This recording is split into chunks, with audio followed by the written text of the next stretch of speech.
All right.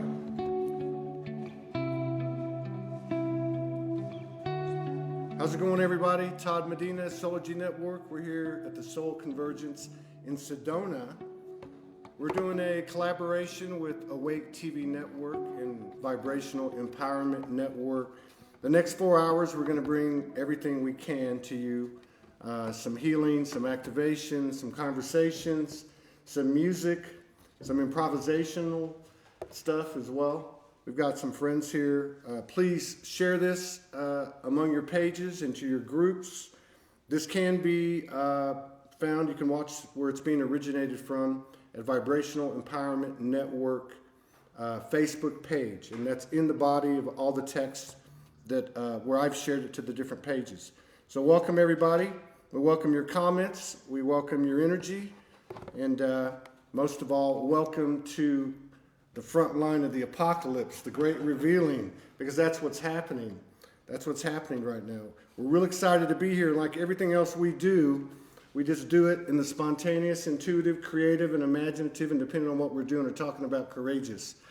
The I Am Soul. This is a great honor and a pleasure to be here. We've got some beautiful friends here. We don't know what we're going to do, but whatever we do, it's going to come straight from the heart. And I think we might just give people a little time to come in right now. And my buddy Ty is going to play a little melody. We haven't rehearsed anything. He's a great musician, and I'm a halfway decent lyricist, so we're going to see what we can do. Yeah, that's good.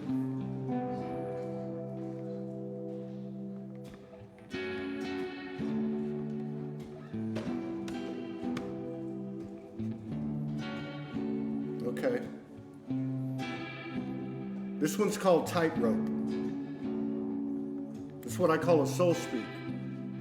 It's not rapping and it's sure not singing.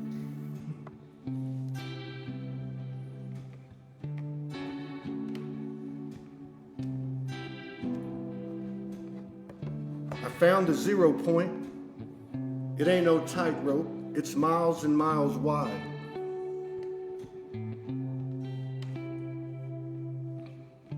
All been tried, face inside, won't be denied.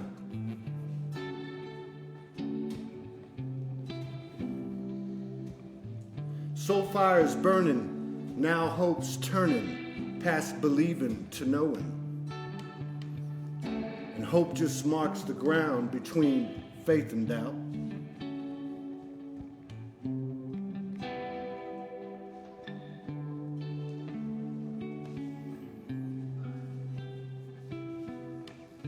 God is God, sons, daughters of the many moons, not one.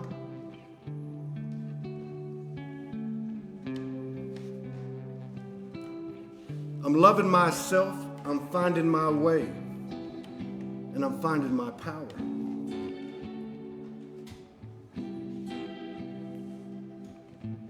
And as wisdom comes nearer, I ain't fighting dark, I'm shining light. Soul spark is always fear. I'm living intuitive, no longer blind, discerning my life.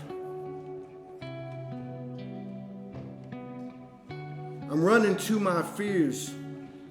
Liberation's nearly here. It's a perfect paradox. Salvation's in the lies, the whys and the why nots.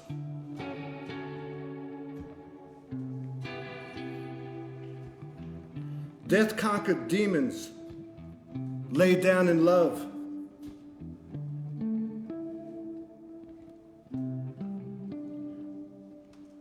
Angels release, always to return. I'm living to love. I'm loving to live. I'm empowered by this peace. I am holy and whole.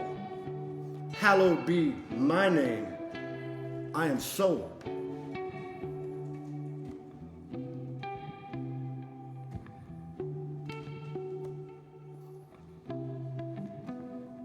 Thank you, Ty. Thank you, everybody. We've got a few more people in the house, 40 people on the main page, but there's quite a few other people watching on our other platforms and channels. Do we have a list of those? You want me to announce those? No rush. No rush. We're good. So we've got the Awake TV network. It should be live on Awake TV network. It's a It's a go. go. Let's go. Awesome. Right on. That one was a tricky one, but we got it. So we are live there. We're live on the Vibrational Empowerment Network Facebook page, Yeah. Project Manifest YouTube page, Sedona Sonic Alchemy Facebook page, yeah, and Twitch, Project Manifest 11. There you go. So we're going to have a couple of my friends come up here in a minute.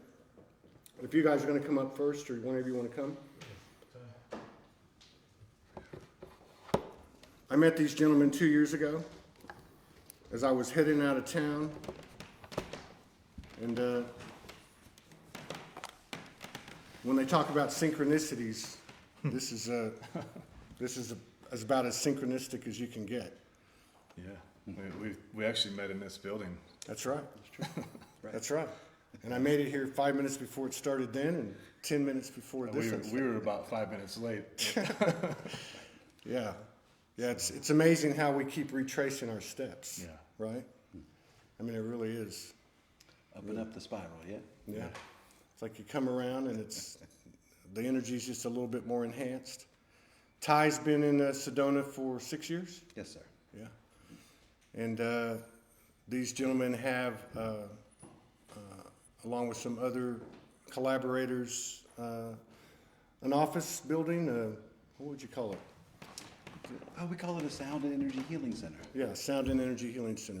Right next to the Sedona Bar and Grill, the old Sedona Bar and Grill. It's in the same parking lot. And by the way, for any of you who are in Sedona or even in Phoenix or anywhere within a couple hours, we're going to have a get-together there tomorrow night at 8 p.m. at the old Sedona Bar and Grill. And I think there's going to be quite a few people going. I guess we won't be recording from the studio that night. Well, it's right next door. We could do something. Could definitely use a remote camera. We have to plan our recording sessions around the We noise. pick up the bar. Around the noise of the bar. So. Oh, I see. Oh, I thought you were talking about we couldn't record. Yeah, it's going to be loud over there tomorrow night. Hopefully they'll let us turn the karaoke on. Yeah, so let's just kind of talk about what's been going on recently, right? I mean, I don't know. I haven't actually talked to you guys about it. Yeah. You know, we do this on Soul Speaks 5D. We talk about the current intel, current experiences. I mean, you've been a fixture here for 6 years. What's this year been like for you? I mean, it's changing rapidly based on what everybody else is telling me, but. It's been beautiful, you know. We knew this was coming. We knew that the collapse of the old had to come before the rebirth came. Yeah.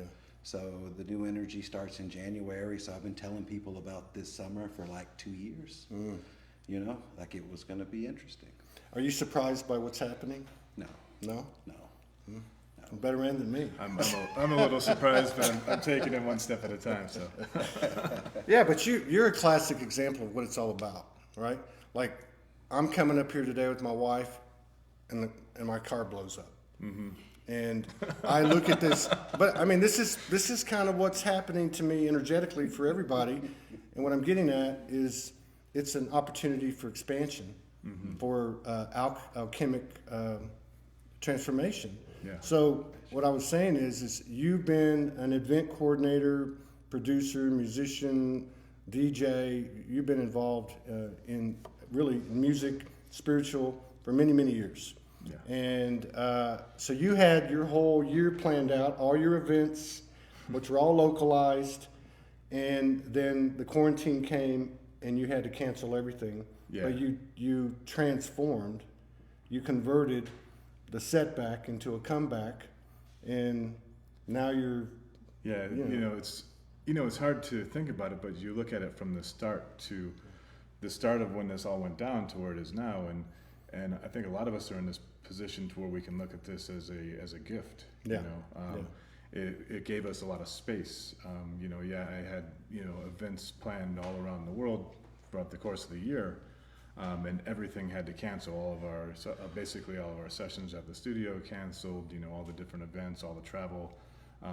No need for that anymore. So it was really this time to just kind of lock down and check in, and really fine tune this thing that Ty and I have been talking about for years. We've been talking about like building this network and expanding the reach to a global community as opposed to staying local. And with this expansion, we needed to learn and teach ourselves all the new software, the recording, getting the sound and vibrational healing, getting the frequencies dialed in on a recording level was a really difficult challenge, getting everything mic'd up and the right gear and the right combination of things to really get a high quality recording that transcends to the viewer wherever they're at, as opposed to needing to be present in the room itself. So it really gave us that time to dial everything in from a production standpoint and really kind of enable us to produce a high quality, almost ceremony type situation to people remotely. And so we creating the Vibrational Empowerment Network with that. Just basically we've been live for about a month, but it's been in the beta stage, and we just announced all the bundles and packages and everything today. So we're fully live as of this morning about 8 a.m. Oh, it's D-Day. D-Day. Well, we want to build it with the community. Yeah. We want to build it together so that all the community helps us down the path, and what they want to learn and what they want to listen to or explore. Yeah. Yeah, I like that. This year has been all about co-creation and collaboration, showing up with what you have, and no agendas. Agendas aren't working anymore. They're not supported anymore. So you've got an Awake TV network, you've got a Vibrational Empowerment network, you've got a Soulogy network. There's other networks popping up all over the world, and I see some type of alignment occurring. And I don't think anyone really has any directions on how this thing works, but that's the new energy, isn't it? I mean, that's the new energy. New energies, you get put into a situation, and you create your way out. What do you think? It's shareable. Yeah. Yeah. Once we put ourselves first, we have something to share. There you go. Yeah. And you were talking about something yesterday when we were at your place, the giving and the receiving. You want to talk about that a little bit? Well, a lot of the classes on the Vibrational Empowerment Network are about the shareable wave, which is a scientific term. And it basically is how nature works. Nature gives us nothing, it only shares. And to share, we must receive and put ourselves first, and then we have something to share, instead of living from bankruptcy and putting all of our energy out and then being hopeful that it's going to come back. Yeah. Right on. So we're going to spend the next, we're going to spend about the next 30 minutes. We're going to have a couple more friends come up, and then we're going to spend the second hour with Awake TV Network. And then the third hour, you guys are coming back in. We're gonna bring. That's when Sarah's coming in. Sarah's coming in. Yeah. Sarah R. Adams will be in, and then Marga Samadhi will be blessing us with some light language and some vocal. And then for the last hour, we'll be doing a Sedona Sonic Alchemy performance, which will be a sound journey, improvisational sound journey. So it'll be the four of us, Ty, myself, Marga, and our amazing sound engineer and percussionist Gabriel. Yeah. Will be in camera at some point. You might see his head popping in and out from time to time as well. So I'm looking forward to that. I'll be breakdancing in the middle of the yoga studio. Right on. So cool. That's the schedule. We're going to get our friends up here in just a second. Awesome. And check us out online. It's the vibrationalempowerment.net, the Vibrational Empowerment Network. So vibrationalempowerment.net. yes. Okay. And Vibrational Empowerment Network Facebook page, Awake TV Network Facebook page, and all the rest of them. So I wanted to say one thing while I had the floor, which we're talking about the recent events or the recent energies. I made a joke a while ago. Did anybody have any major energetic experiences last night? And then you're saying it's every night. Welcome to Sedona. This has been the smoothest trip I've had to Sedona, and that includes with my car blowing up. So I'm not worried about it. But what I wanted to say is that there's been a lot of discussion, not just on Soul Speaks 5D, but people that I've run into, people that I've been observing on their own podcasts and their own shows, in regard to the extremes of the polar opposites, the polarities. That's been occurring particularly in the light worker community, because that's where most of us spend our time, where we are here to embrace and enhance and expand unity consciousness through collaboration, through co-creation. And I think part of what I'm seeing happening, and this is not a negative toward anything or anyone, because everything is relative, but what I am seeing happening is some of the stuff that woke us up, the conspiratorial stuff, the disclosure stuff, what you were talking about earlier, the stuff that's coming to the surface that you knew was going to happen 2 years ago. This stuff has been coming out for quite some time. A lot of us woke up through the David Icks and so on. That information has been very useful. This is the great revealing. Everything has to come to the surface, as Sarah and I discussed when we did the show last week. It has to come to the surface so it can be seen and accepted and recognized and admitted that it's there. But what do we do with it? And what I'm getting at is I'm starting to see another frequency really gain momentum in the community, which is about service to self as being simultaneous and the same definition of service to the collective and service to humanity, all one and the same, when that's all in alignment. The self-empowerment part of it too, we're seeing a lot of practitioners that have come through Soulogy over the last year or year and a half that are transforming in their practice.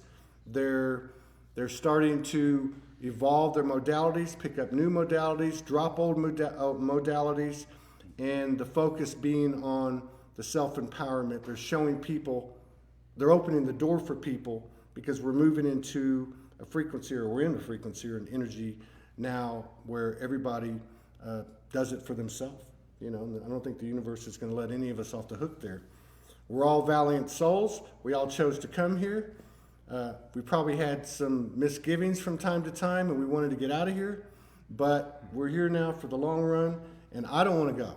I want to be here and watch this transformation and be a part of this transformation in any way that I can. I'm not interested personally in, for instance, Soulogy Network being the network.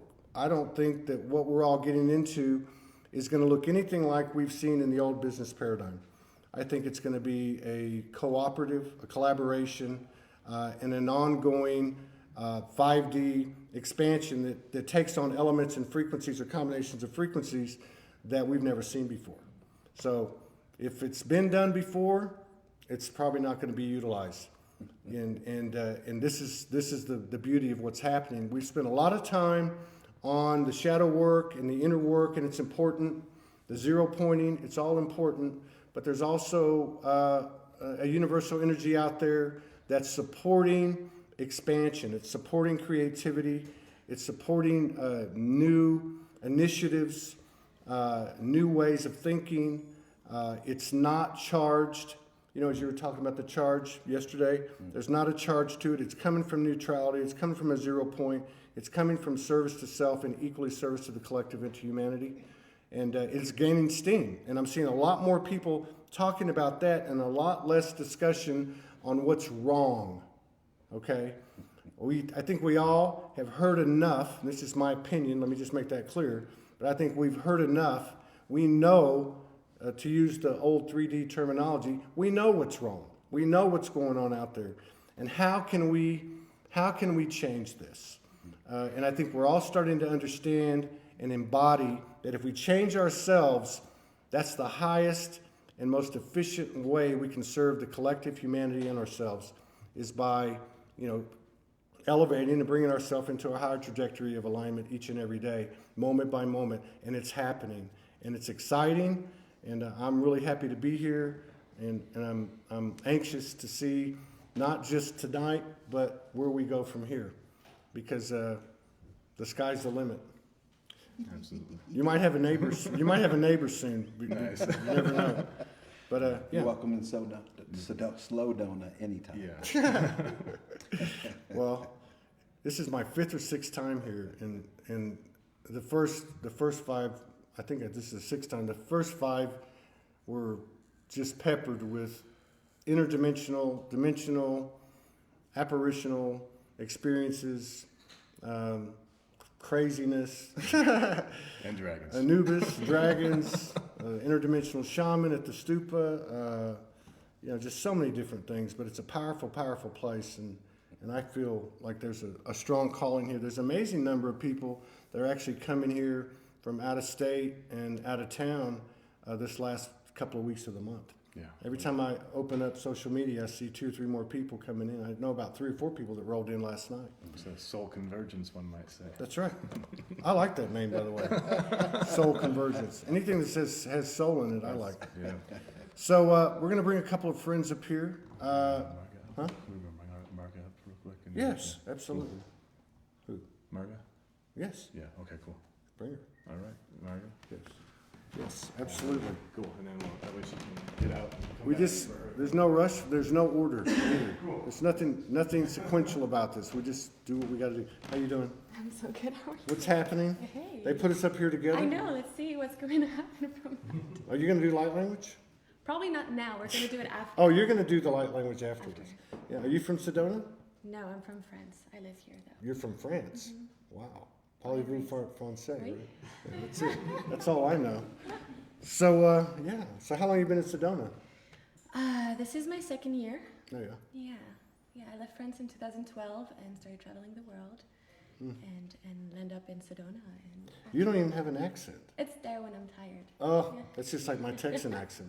I get that way. Oh, yeah. Get lazy. Start talking like a southern redneck. So and why did you pick Sedona? You were just traveling around and then you came across Sedona and you decided you're going to stay?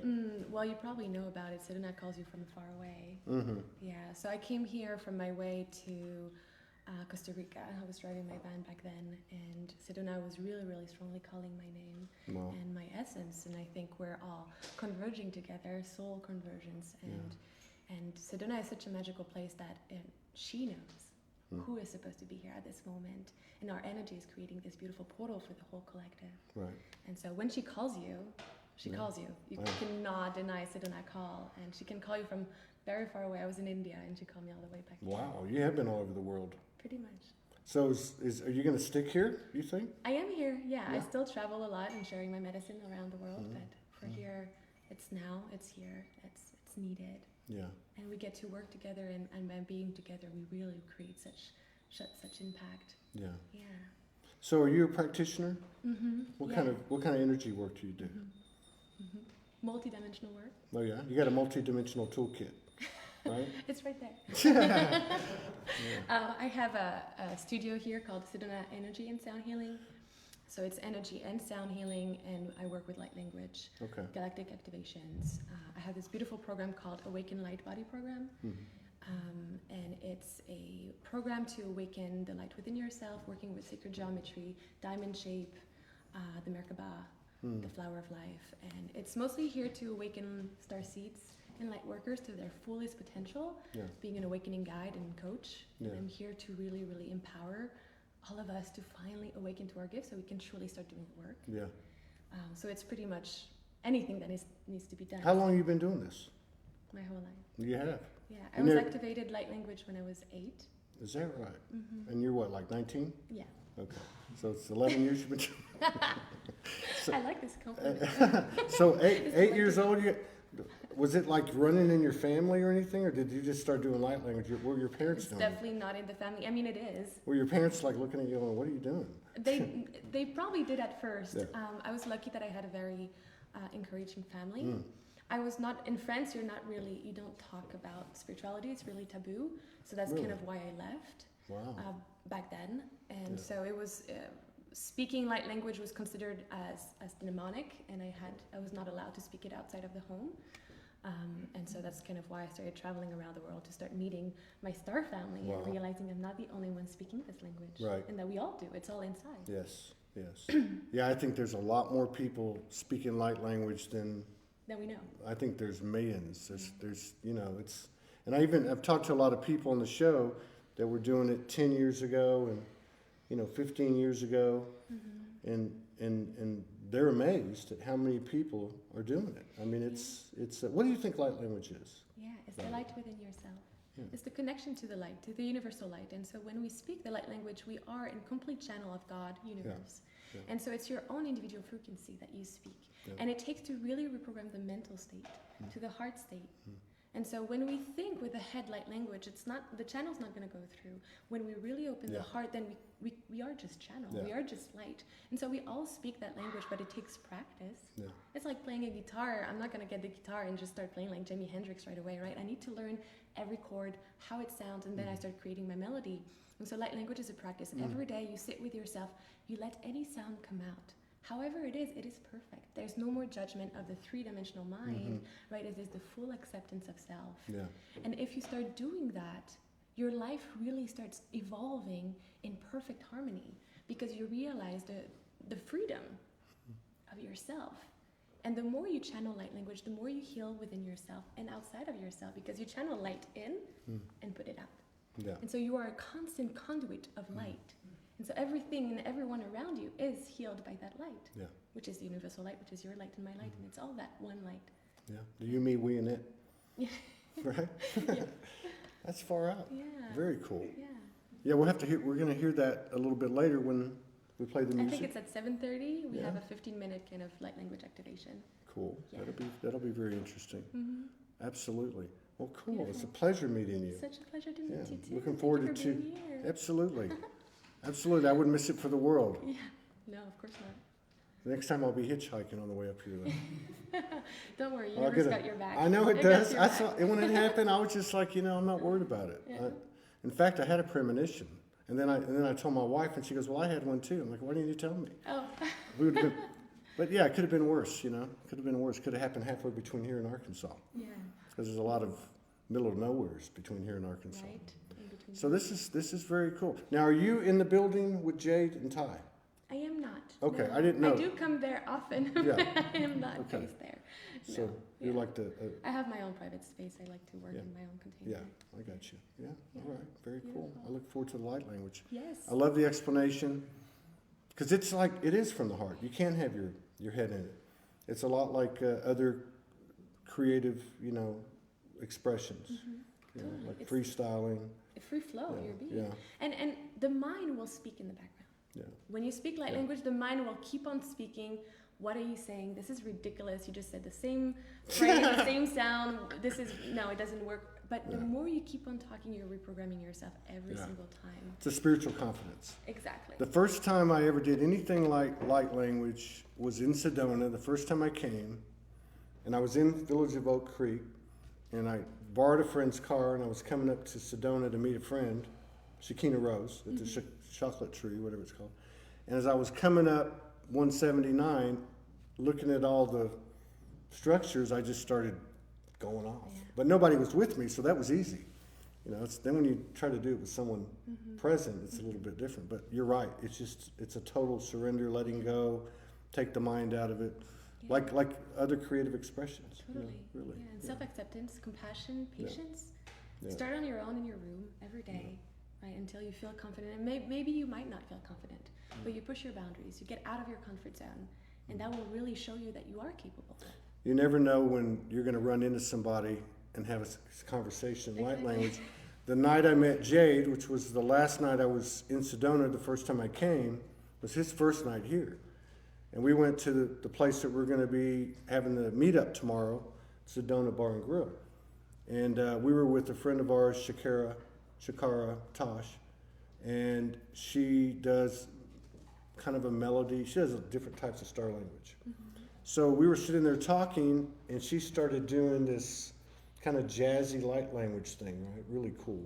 And there was this guy that was like standing over there at the wall, and he started doing opera like an operatic light language, and she was doing like a scat jazz, and it was real. Wow. And it went on. He walked over, and they just kept going. They never said, "Hello, how are you? My name's such and such." No. They just kept doing it, and that's cool. That's the reality of things. Yeah, because I mean that carries a lot of code. People get activated by it. Yeah, it completely lets go of humanness. There's no time, there's no space, there's no name, there's no faces. We get to communicate with everything that is existing at this moment. Light language is communicating with every energy. Yeah. And so it really doesn't matter where you come from. If I didn't speak English, we would probably not be able to communicate. But with light language, we can because we feel each other. True. That's true. Yeah. And so you get to start speaking it, and then you start to see that more people do speak it too. I think it's going to be a nice transition. We'll go from speaking words to light language to saying nothing. I don't think we'll have to say Exactly. anything. Then we'll be silent, and we'll be just one.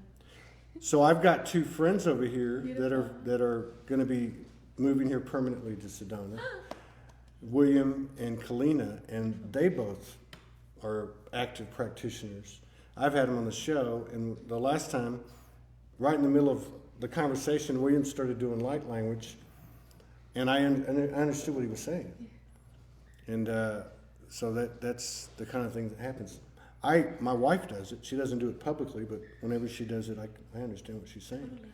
Yeah, usually there's some kind of ritual involved, and it's always really interesting. Some of the things that I'm told to do. I know, it's incredible. Yeah. Then we don't really need to make choices. We are guided constantly. Yeah. It's kind of like after you do it all, you're like, God, did I just do that? Or did I just say that? You know? And all your worries, all your doubts, all the questions are gone. It just brings you back to this presence of the heart. Right on. Yeah. Very cool. Beautiful. All right. Thank you. Thank you. Thank you so much. You're so welcome. Yeah. So, Kalina and William, you guys want to come up? Yes. And share some space with me? How are we doing on time? Yeah, we're good. All right. We're good? Okay. All right, it's 14 till the hour, so I'll go like another 25 minutes. Okay, then we'll fade into... So, these are my friends, Kalina and William. They have a really special story. William is from the Netherlands, Yes.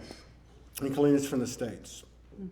We've had them on the show, I know more than once, and anyway, you went back to Europe, Yes. and then you were quarantined, and what, 2 weeks ago, you were reunited? Yes. He was quarantined in March. Yeah. Well, that's when they wouldn't let him come back in. Yeah. I came back, but he had to stay. 17 March. We came back from Scotland to do some light work. We had a beautiful experience over there. We came back and I came to the Dutch Marche. It's like the home security. And I asked, well, I don't think that I can go back to the States. And I sneezed a little bit. That was a joke, of course. Yeah, I think that was a good joke. Yeah, well, I looked them into the eyes and I saw it in the face that it was like that they a little bit knew what was going on. Yeah. So of course I take that serious, and they asked me if Kalina would stay, and I said no. We're going to stay one night in a hotel, and then the next day she will fly back. Wow. And that happened, and then there was a departure. And for me, in that moment, what happened, if I look back now to my life, it was a synchronicity that came back. So the things that were in my subconsciousness repeated itself in that time and space reflection. Yeah. That was beautiful and also not. But because that I knew what was going on, that it was a reflection and guided, I knew everything was perfect in that moment. Yeah.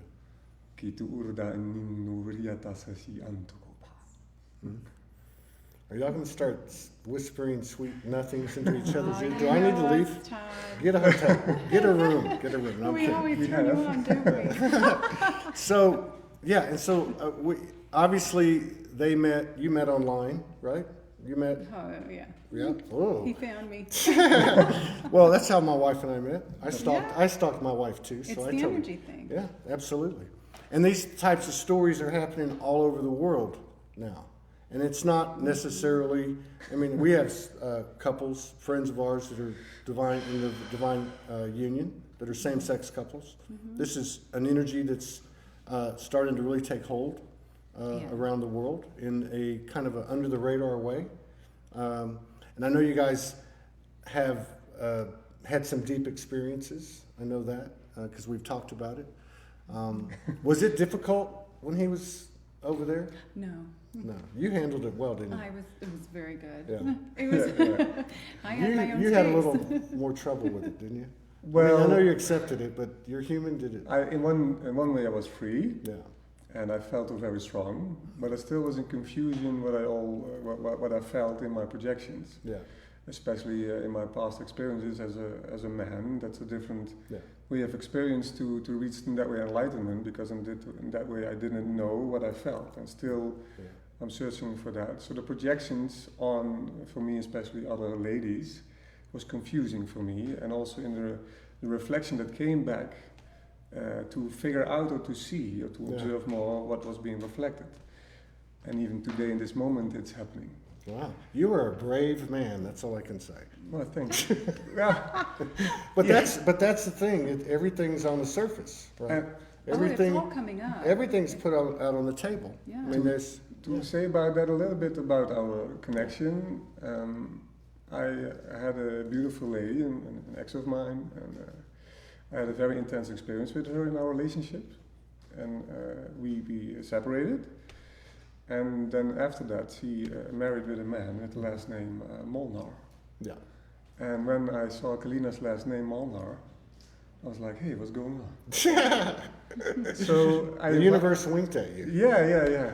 I saw also her face and I recognized her because in that way in my life, two archetypical ladies came forth in my life, and I invited her, and in the first time she didn't respond, so I thought probably she's feeling me, etc. I didn't see your No, of course whatever not. it is request. So that was my own interpretation of that. And the third time she accepted me, Mm.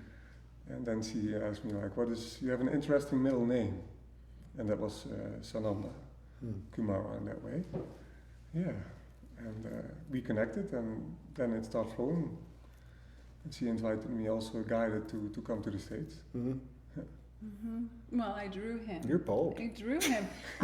Sketched him in 2014. Is that right? Intuitive higher self sketched him, and then 2017 I painted him.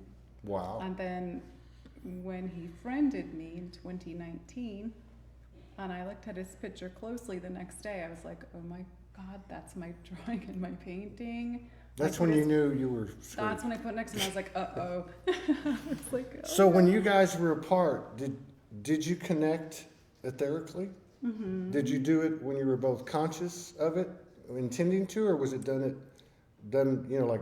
You mean before we met? Well, after? any time that you were apart, did you connect etherically, and if so, were you doing it intentionally together, consciously, or did it happen? I'm conscious of it, Yeah. but he always says he's not.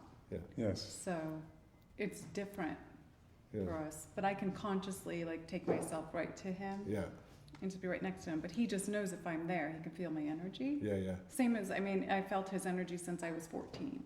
Wow. So 37 years later, Yeah. I met him, and that was the energy I've been feeling my whole life. So Wow. Wow. yeah. Fascinating. Now you guys have something you want to do? Yeah, I'm a light language DNA key code activator, so I activate people to speak light language, but Okay. we're both multi-dimensional quantum energy healers as well. So Okay. we allow what's going to come through from source right away. Okay. And we've both been getting downloads, so You we're just have. going to let it flow. Yes, let it flow. Absolutely. So Yeah. there might be some tones and stuff that might Yeah. make a little, Am I okay here? Do you want me to- Yes. Okay. All right. because you're going to receive it too. Oh, I'm going to receive it. Yeah. Just I'm- be open to receive. I'm an open, yes. I know, that's you're an open open book. channel. No I know problem. you are. Yes.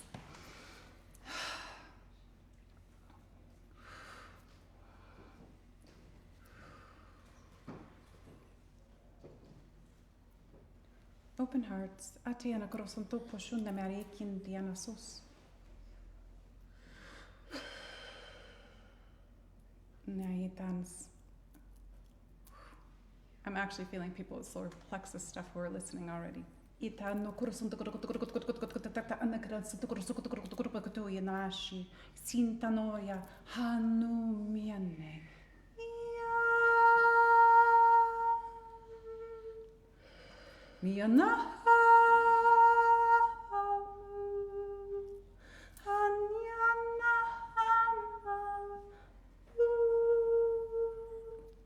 Santiana shush neamoturia nana hikinna surya maya a.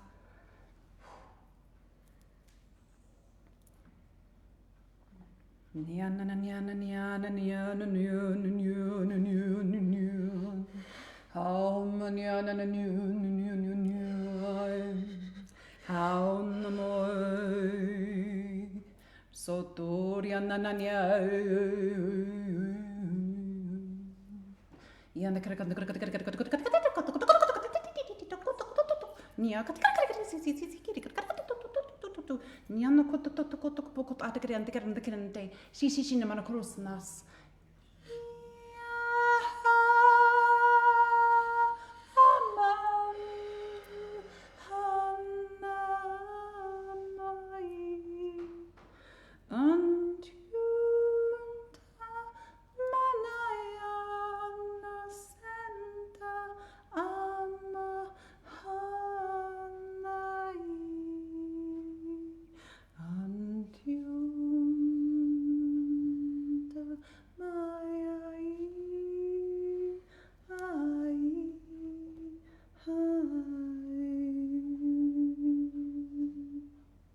Shanyas umuras maya.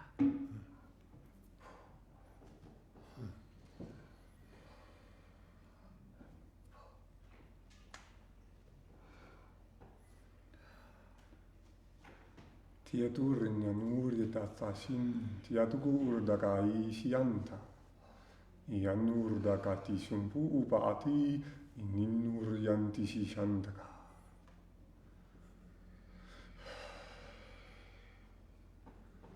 Everybody's becoming and is one with first source of all creation. God, God is spirit, the Godhead and the God force of all that is, the great I am presence. I call on forth the spiritual, cosmic, and planetary hierarchy, all the angels, archangels, and the light masters, and the ETs of the light. Feel their love, their embrace, their grace, and their oneness, now coming down upon you, through you, into the core of Mother Earth, the golden sun, the Melchizedek sun, the Father within the Mother. You're now connecting with Father, Son, and the Mother within the Father. Feel the golden light coming down upon you, through you, into the core of Mother Earth. Mother Earth is responding with her love and light and grace, moves up with her golden light, and takes away all the things that is not needed anymore in this moment of now.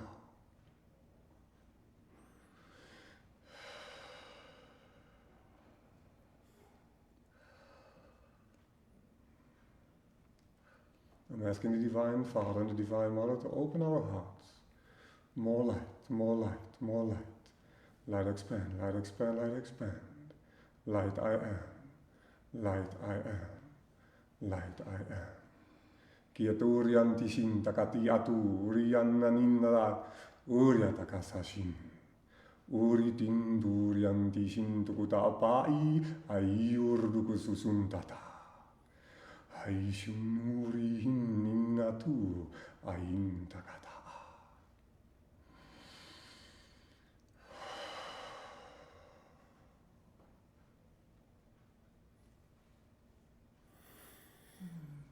Abundi bismaya. Amin. Yeah, boss.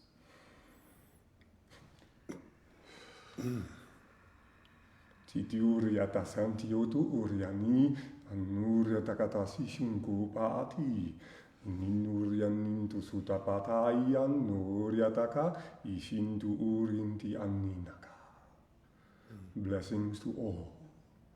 This is the great resurrection of the light that I have been foretold in the great expansion of Mother Earth. We are the one, and so it is. Amen. And so it is.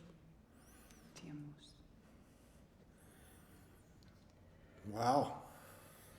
Thank you. Very powerful. Thank you. I'm vibrating in my chair over here. Yeah, me too. We're always vibrating, aren't we? I thought somebody stuck something under the chair. That was beautiful. Vibration.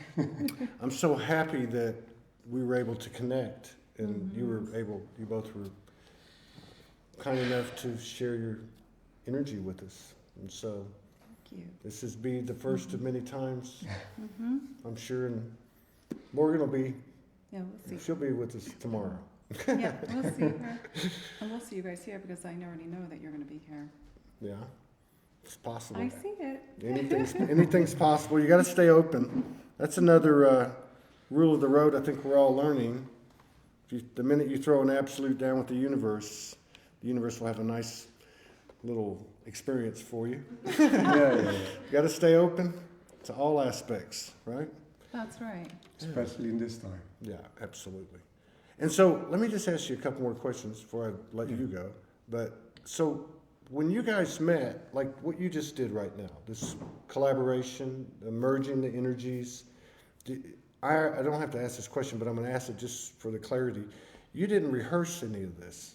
You just started doing this, and then it became something that you offered, at times you offered together for clients or for an audience such as this. I've been doing events all over the globe on my own.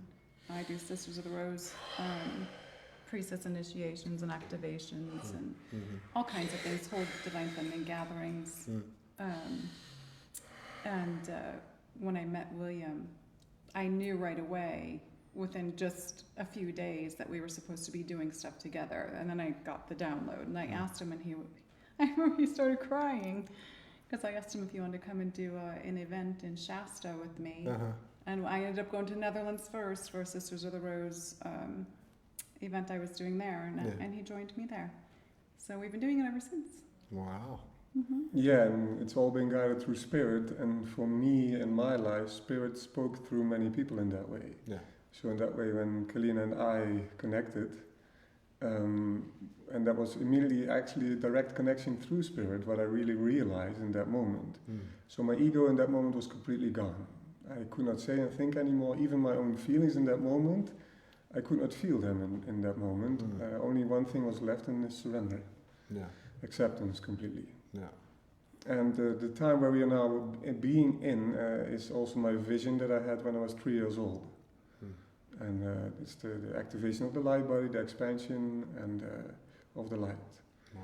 And this great transition is for me, because I've been through a lot of changes already, to get into the new energy, because the new energy is really surrendering to the heart, and everything will come to you. Yeah. And you don't have any control, and by that, when you're one with your soul again, you will have complete control. But then in the knowingness that the will of God, God of Spirit, is the will of love and compassion. Ki turyanintu sotati atu urda antyani antu kuanta ishin a. Manura. Yeah. I'm trying to not say anything because I don't know what's going to come out. Well, it's every time it's triggering in me, and then it comes. Yeah. I want to hear you speak, Todd. Sometime. Thank you.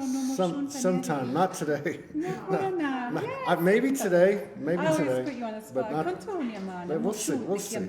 We'll see. Well, I have a few times on the camera, but yeah, that's.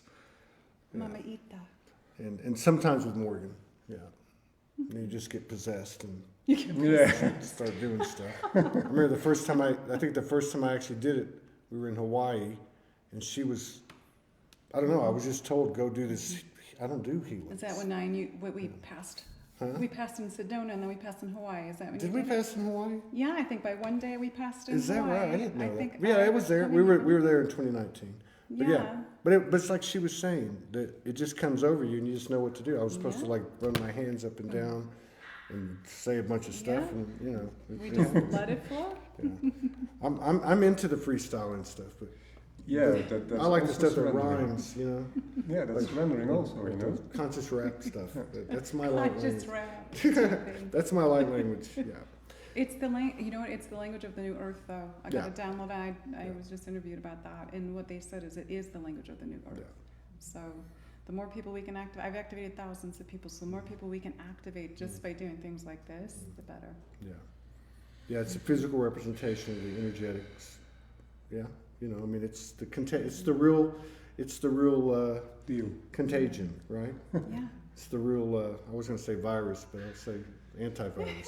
Yeah. You know, it is the energy that we're passing along. Just like even in this room, everybody here is picking up code from each other. It's proven in this moment that when light language is spoken, it goes in a deeper dormant of the DNA, the cells. So the cells literally light up. And That's what's vibrating on my chair. yeah. Yeah, it goes through the DNA at the cellular level, and I literally see like a shell over the cells, and it like literally cracks this, and they start to expand. So anything that's suppressed or dormant. Yeah. So that's what the key codes, the keys, and the codes do. And it's also, it helps people with self-healing. Yeah. The more they speak it, Yeah. and take it out to Gaia and all kinds of stuff. Yeah. And beautiful is that everybody's now actually in the cocoon. Cocoon? What is it? You Cocoon? got it. Cocoon, yeah. Cocoon. Everybody has to go inside, and that's a big transformation. So when we are ready with this, then we're going to fly like butterflies. There you go. And that's the light body. Yeah. And I've been one time in that body, and then you really feel and experience Christ or God within you. That's for everybody in one point of time and space, in the moment of now. Yeah. And wow. Yeah, we've had some. Well, you know, living with Morgan, you have experiences every day, basically. But recently, there's been I guess a higher evolution in our merging, and so I know she's been able to see the light bodies for many years. The time we've been together, I've been able to see it off and on, but not really like she can. But recently, that's kind of changed. Yeah, I mean, like Yeah. I've seen our light bodies. I told you about this. I saw my feminine and her masculine. That was one of the things. But what I was amazed at was how big they were. Yeah. They're huge. Like their hands are like, they look like, you know, that big. They look like, Depends on Like which avatars. dimension. Like Yeah. avatars. Yeah. I just recently, when I was finished doing some work on the earth, I was all blue.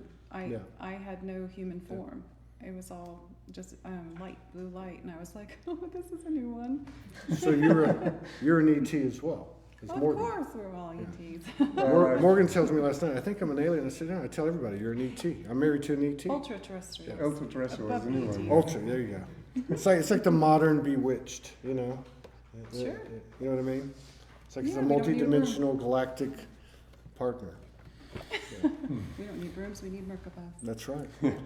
Well, I'm glad you guys came. I'm honored that you came, and it was an honor. It was an honor to be And here. This also- one. Likewise. This is not a mistake. There's no coincidences. So the God fact doesn't- that God doesn't make mistakes. that's right. That's right. Wow, thank you. Yeah, thank you very much, both of you. Yeah. Thank you. Thank you, brother. Thank you, brother. Okay, so we're going to move into the next phase, which is going to be our beautiful, beloved sisters from Awake TV Network.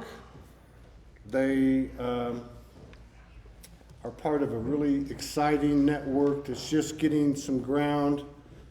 Come on up. Yes. Come on up. Ashley Lee and Marguerite. Yes, Come on up.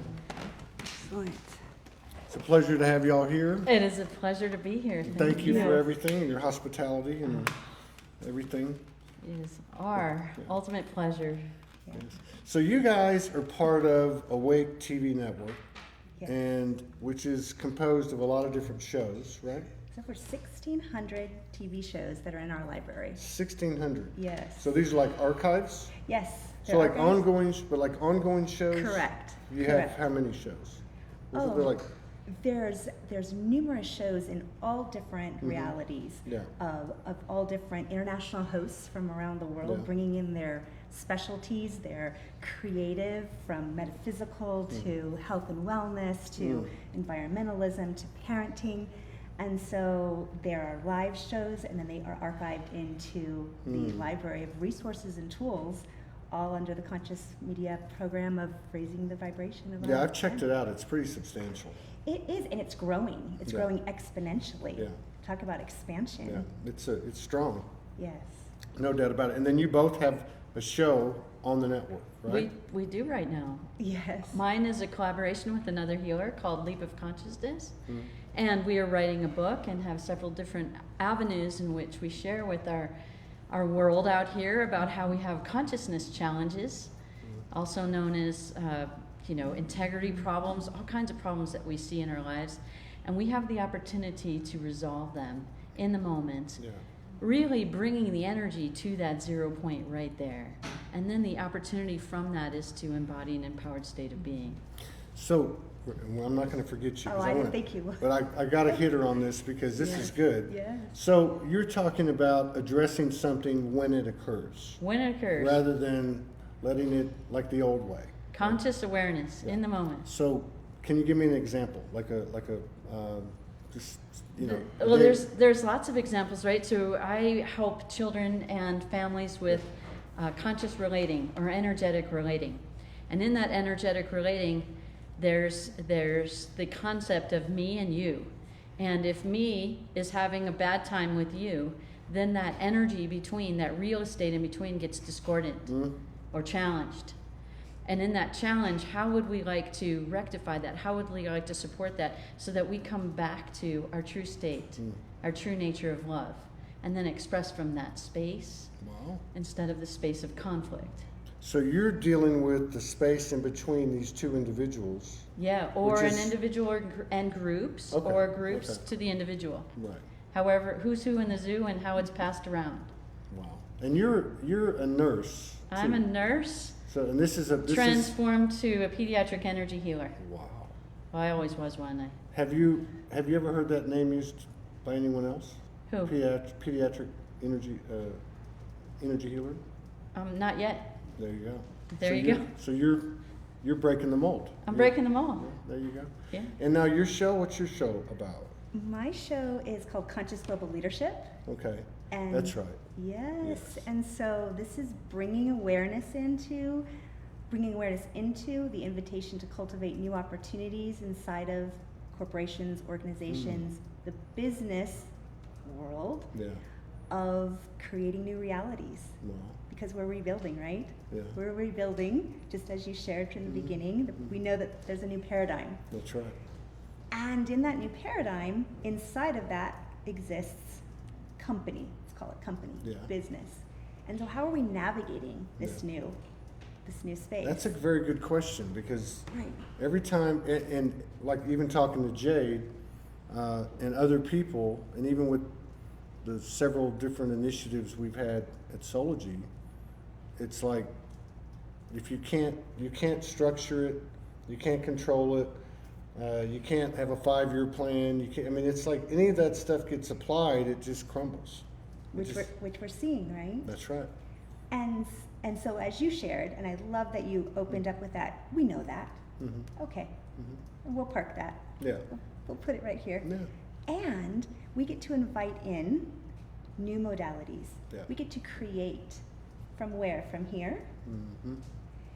And we get to create new spaces, and in leadership, so we were speaking on the way over here, that a leader is taking you across the bridge, inviting you to come across the bridge with where we all haven't been before, right? Right. So we're leading into this new space that we haven't all been before, and we're creating from conscious choice instead of from 5-year plan and from force Yeah. and sure will and Yeah. make it, push it. And So there's no future projection, there's no past attachment, you're in the present, kind of like what you're talking about. It's the same thing, isn't it? It's Well, I think we're all working on the same Addressing- thing, aren't we? it's absolutely, it's very much the same. It is the same, and it's in a different setting. Yeah. That's all. It's in a different setting of what we would call a business context, Right. a client relationship context, leadership visionary team context. Yeah. And so we can bring in new ways of being, and we don't quite know what that would be, yet we can create that moment by moment. We certainly know that we want to create it from a place of heart, from a place of inner knowing, who's in our inner boardroom, who's driving the show? Who's sitting in this seat right here? Is it everyone else around that dictates the 5-year plan? Mm-hmm. Oh, ouch. No, we can bench that. Thank you for that. But that doesn't mean that that gets to dictate where we are in this very moment. Right. So it's, Far out. yeah. Now, you were in nursing, Yes. so I can see how that would have evolved, right? Well, actually, it really evolved from healing, being born with asthma and allergies. Okay.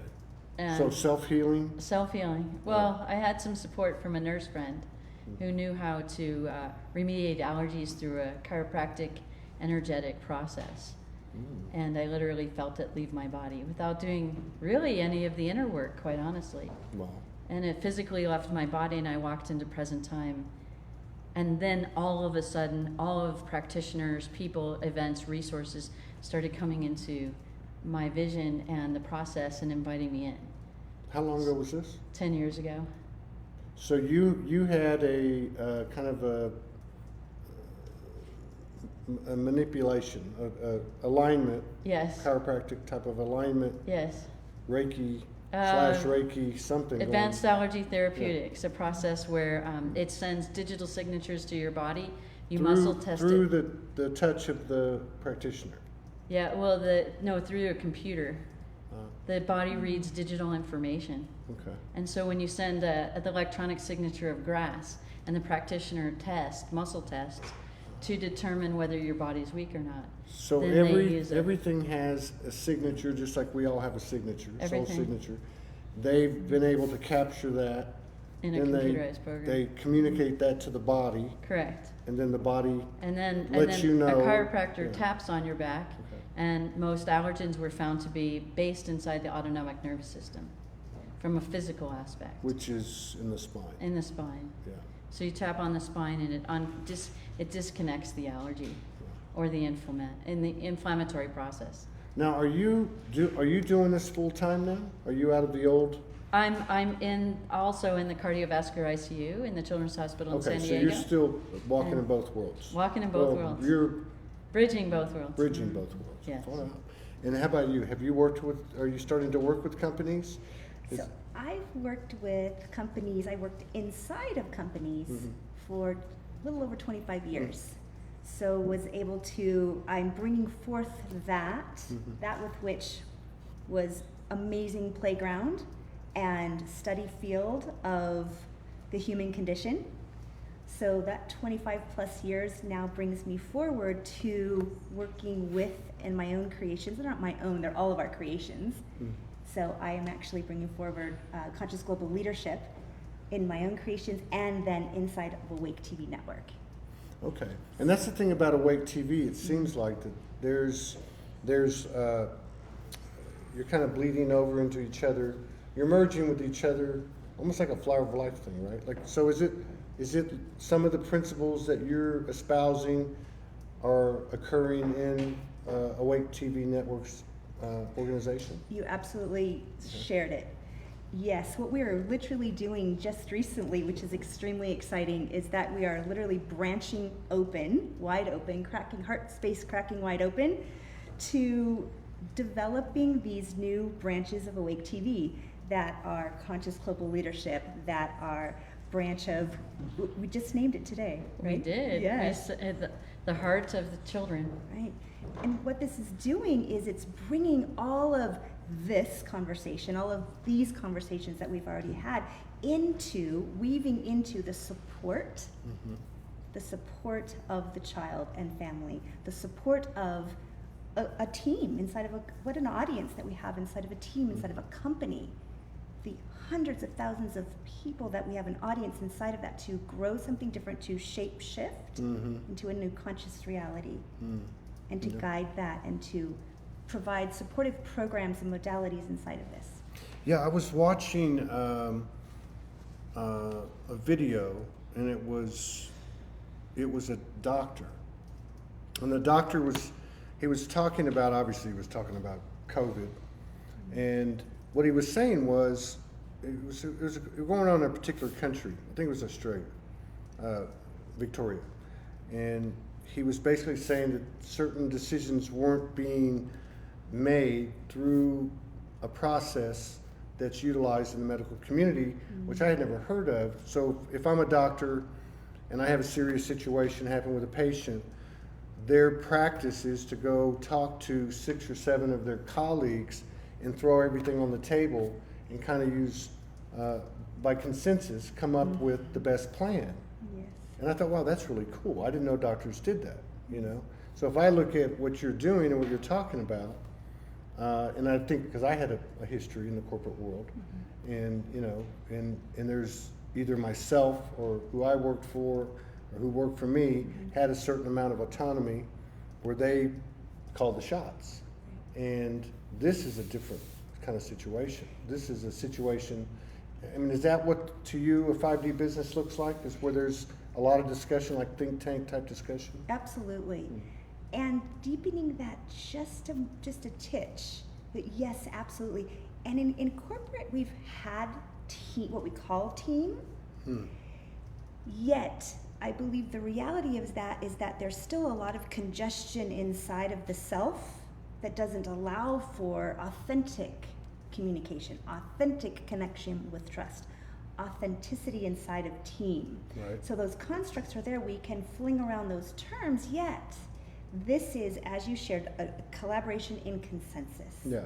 In heart-centered consensus, in consensus that benches the ego, but learning how to bench the ego, so that way we really are hearing, ear to ear, heart to heart, so that way our collaboration is authentic, and we don't impede our progress or our profitability. And so basically, like, it's like you said, and you said, but you're basically applying what we're all doing into a particular vocation or a particular field. Yes. Correct. And are you getting any type of, are you resonating with your colleagues? Are there other people doing what you're doing? At least, you know, in a similar fashion where they're applying the transformational abilities that we're expanding into their field? I mean, are you getting any? So some are at the level that I'm doing, and then many are all throughout Western medicine or allopathic medicine. We've redesigned, we're not using pharmaceuticals the same way. We're not looking at laboratory tests the same way. We're developing team cohesiveness. We're bringing in the patient and the family to actually discern how to deliver the care and how that care is taken responsibly then even out of the patient setting in the hospital. So a lot of growth and a lot of opportunity has been occurring in all sectors of wellness and health. This is very encouraging to hear that it's actually being applied, what we're doing being applied into, you know, vocational fields. Yes. What about you? Have you gotten a lot of, other than Awake TV Network, Yes. because I know that's a lot of like-minded people. Yes. Have you resonated with other people? Are they open to what you're having to say? You know, there's a spectrum. There's a spectrum. Sure. And there are other workers in this. There are other companies that are doing conscious global leadership and that are on a spectrum of what their specialty is inside of that. Right? And so I believe that that's growing also. So it's growing in the ear, it's growing in the heart, it's growing in, say, even popularity. It's like, oh, you too? And so it's growing. And the difference is that we can continue to expand that with going deeper with it. So it's not just a buzzword, because that can happen, and that's okay. But we want to expand it deeper than the buzzwords of conscious global leadership. What does it actually mean to make transformational shifts and not simply just take information in, but truly from here, from me first. And as I clean up me, I invite you automatically, my team, there's a ripple effect that happens across the world by me changing. Yeah, absolutely. Absolutely. Yeah, it's the same. It's the same recipe, isn't it? Yes. So Just applied in these different genres of our society. Right. So how long has Awake TV Network been in existence? We birthed November 11th, 2019. So You birthed November 11, 2019. Yes, just under a year. And you have how many shows? We have started with TV hosts Yeah. and teachers and practitioners and other people that are bringing forward their giftedness to the world and sharing that in an opportunity for people to see other modalities, other options. I remember this now. Isn't it amazing? I remember this because I was in, where was I? This, the lady that's coming, Right. Lady Masters. Yes, Amanda Masters. Yeah, the she CEO. sent me we exchanged messages. Yes. I think before I even met you. Could be. Yeah, I think before I even met you. And it was just about, in fact, I remember going to it and there wasn't a lot of archives. There was mostly kind of Right. like bios. We built it all since November. Yeah, yeah. So that's fascinating. And then, so in that time, we create seasons, 12 episodes. And most of the teachers and the hosts are crafting an hour or a half an hour TV show to deliver their message, their purpose, their vision, their energy, to deliver that to the world, to share with the world opportunities or possibilities people may not have considered available. So it's becoming like a directory, Yeah. if I go to the site in time, maybe Yes. if I go to the site and I say I want to, I don't know, let me think of something. I want to remove blockages from my spine, then it's going to pull up Right. you and pull up different. So things for that- example, I'm in my 4th season of presenting, and so the first season was quantum energy healing. And I'll tell you, it was really interesting to bring that up inside a format of 12 episodes. And what would that be like? And I recognized that my inner guidance said, stop worrying about all that. Figure out your 3 points you want to share to your audience, and then let the rest flow. But what I was struggling with was, how do I support everyone learning their own self-healing, their own quantum energy healing inside of themselves? Because it's very easy to make quantum energy destruction. It's very easy. And so I wanted to be very supportive for everyone to understand that. So I really discerned over those 12 episodes, what's the difference between quantum energy healing and quantum energy destruction? And how do you navigate that and create that in your life? The second show was with a geneticist, and we talked about genetic consciousness. So we talked about how our consciousness literally wraps around or envelops inside the DNA. Wow. I know, it's really amazing. And then the third season was hidden superpowers. I was called to Now, where share did you? that. Are you pulling this stuff in? What Yeah. you're going to do? Okay. Go ahead. Yeah, just So a hidden few weeks superpowers. before. Okay. And so Hidden Superpowers was to share with children and families and everyone on the planet their unique giftedness. Yeah. And to bring that in, and what does that look like? What does that mean? How is that shared orally and with languaging? How is that shared among people? What are some of the obstacles to it? And then what are some of the benefits from it? And the practical applications in our everyday world? Yeah. And how can we use this giftedness coming forward? So for example, telepathy comes in really helpful. If our grid goes down and our Zoom acts funny like all week long, right? Yeah. And so how do we communicate with each other, right? We can do it through light language. We can do it through telepathy. We can do it through empathy. There's so many different ways to communicate and to share with one another really where we want to be and go in the world. Wow. I have one question.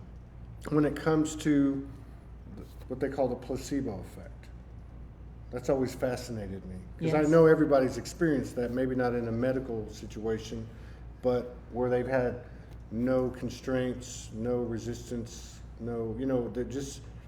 they didn't know you couldn't do something, right? Right. And then they go and do it, then everybody says, how'd you do that? That can't be done. But I mean, how does that apply in the medical field as this is evolving, with what you're doing? I don't know. I think the medical field in those ways are still working in paradigms of evidence-based medicine and evidence-based practice. And so evidence-based can be skewed. Yeah. It's skewed by Planck and many other metaphysicians who have determined that what we see through consensus is what we create physically in form. That's right. Yeah. And so when we do that and we go into consensus, we could be in consensus in a false paradigm. Right. I got you. And so how do we then reality negotiate?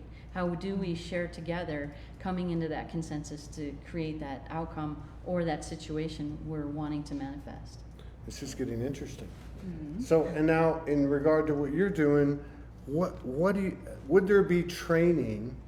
I guess I don't know if that's the right word, but You can use it for right now. would it? I mean, because in all of our experiences, we've all had to deal with getting triggered, right? Yes. So and everything that goes with that. We all know it's an inside job. Do you see that as something that would be introduced and initiated in the business world, where you actually have sessions or group sessions and say, how do you handle that? How do you handle that when you get triggered? And you share that, and maybe somebody else has another method. Do you see that being part of it? This is the epicenter of it. Thank you for actually passing that over here, and you formulated it so beautifully. Is that what we're doing is we are, so yes, there's training, but I'm gonna actually reform that, just like shapeshift it just a moment. We're gonna retrain. We're gonna untrain. It's like deprogram and reprogram. Thank you. Right? Yes, thank you. Those are my wife's words. Yes, we're going to detrain what we've been trained in and not make it wrong, but say that was yesterday. Thanks so much. It got us here, but it's not going to take us to the next level. Right, we're in a new paradigm, and then we're in a new paradigm inside of business, and we're navigating newness. And so exponentially, we are invited to create new spaces. So with all of that, so yes, there would be, let's call it opening expansion opportunities for training in a new way, and in a way that's not entrainment, because we were all entrained. Right. We know that. Right. Put that to the side. We're going to untrain, and we're going to put in new. So inside of being triggered, to come back full circle here, inside of being triggered, first of all, as I become aware of what I'm even triggered about, then I can actually come to center, take the big deep breath, do particular protocols. One is the consciousness challenge releasing of this fantastic life-altering, what we call protocol or ritual, if you will, that can happen in literally, you can turn this around in 30 seconds. And not hang on to this for days and weeks, and then remunerate around it and speak about it and recruit people to talk about it and waste a lot of time and gain energy and circle around that. So again, to get back to the center is, it's all about the triggers, right? Because we're all mixing our stuff in together in a boardroom and in all of this. So we look at our triggers, we understand that they even exist. We admit them. We admit them. So as it relates to, for an example, in one of my series, I'll introduce qualities and attributes of leadership. Well, great, that's not new. No. Yet underneath that, what's pumping the brakes? What are the triggers? What are the belief systems underneath the very quality and attribute that we would like to bring forward? We know those qualities. We'd like to become those qualities. What's the triggers, because they're multi-layered, they're packed. And then I'll invite programs around the support to even have the conscious awareness around it, and to shape shift it, to release it, and then bring something in new. Yeah, I can see that. I can see where like a leader would be the most evolved, not in the sense of maintaining their balance, and also see where, because of that type of initiative, that you wouldn't really have a leader. You would have like a panel or a council, right? Absolutely, whereby everyone is equally responsible, not for the task, but responsible for the giving, responsible for the care, responsible for the creation. Absolutely. That changes the relationship dynamics completely inside of team, completely inside of company, completely inside of client relationships, and again, the expansion outside of that into the marketplace. It's wildly important. Wow, right on. Yes. And what about triggers with you? I mean, you're dealing with the like when you talked about your own situation, or the way that it was solved. You had a blockage that had taken on a physicality, it manifested. So in regard to triggers having a physical effect on the body, Is that something that would be a topic of this new way of healing, or this new type of? Absolutely. I was awarded the opportunity and open to receiving the ability to really tune into and exhibit and express my giftedness. And in the giftedness, I think it took about 46 years to wake up to that, really to be ready to present it to the world. And what I sense and feel the inner calling, and that's what we're bringing forward in Awake TV, is the heart of the child. And what does that mean? The heart of the child is the opportunity for that child to express its true nature, which is love. And in that love, what is those kinds of gifts? And then where do those gifts get expressed? How do they get expressed? And how can they be shared with maybe those parents and other people in society that may not know how to recognize it, understand it, facilitate it, and bring it forward? Right. Because when we sit here together and express our giftedness, what does everyone gain together? Right. Ourselves individually, us here together, and then everyone else watching this process, participating in this process, Right. energetically, emotionally, mentally, physically, all of it. It has the opportunity for us to embody, right, our true nature. And when we bring that together, right, then it's expressed in all these genres of society. Yeah. So we become healers of everything. Yeah. A chef is healer of food. Yeah. True. You know, a policeman can be a healer of what we consider justice, and we can rechange that around. A lawyer can be a healer of, I don't know, what can be in the future, contractual, or ways that we create reciprocating returns with others. We were talking very deeply about the opportunity is, how do we create the currency of, the energy flow of, the energy flow of capital, the energy flow of music, the energy flow of conversation, the energy flow of connecting. All of these ways. Wow. Very cool. Very cool. So what are the plans for, what's on the horizon for Awake TV Network? Well, the exciting part, as we shared just a little bit, is a lot of it is the branching out, just the recent branching out. There are like 6 new branches just in this last week that are developing through. These are different topics, different... Yes, different topics. So kind of coming really back to what you're asking for, if I go on Awake TV and in the library, so it's really beautifully cataloged already in terms of metaphysical or environmental or health and wellness or parenting, and we're expanding inside of that.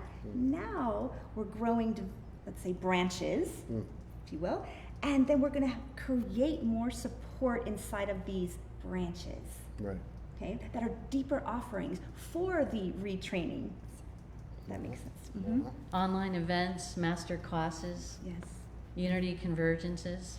We have 4 methodologies of working with everyone today, Saturday, through Awake TV, through multiple levels of live streaming and other opportunities where people can really share.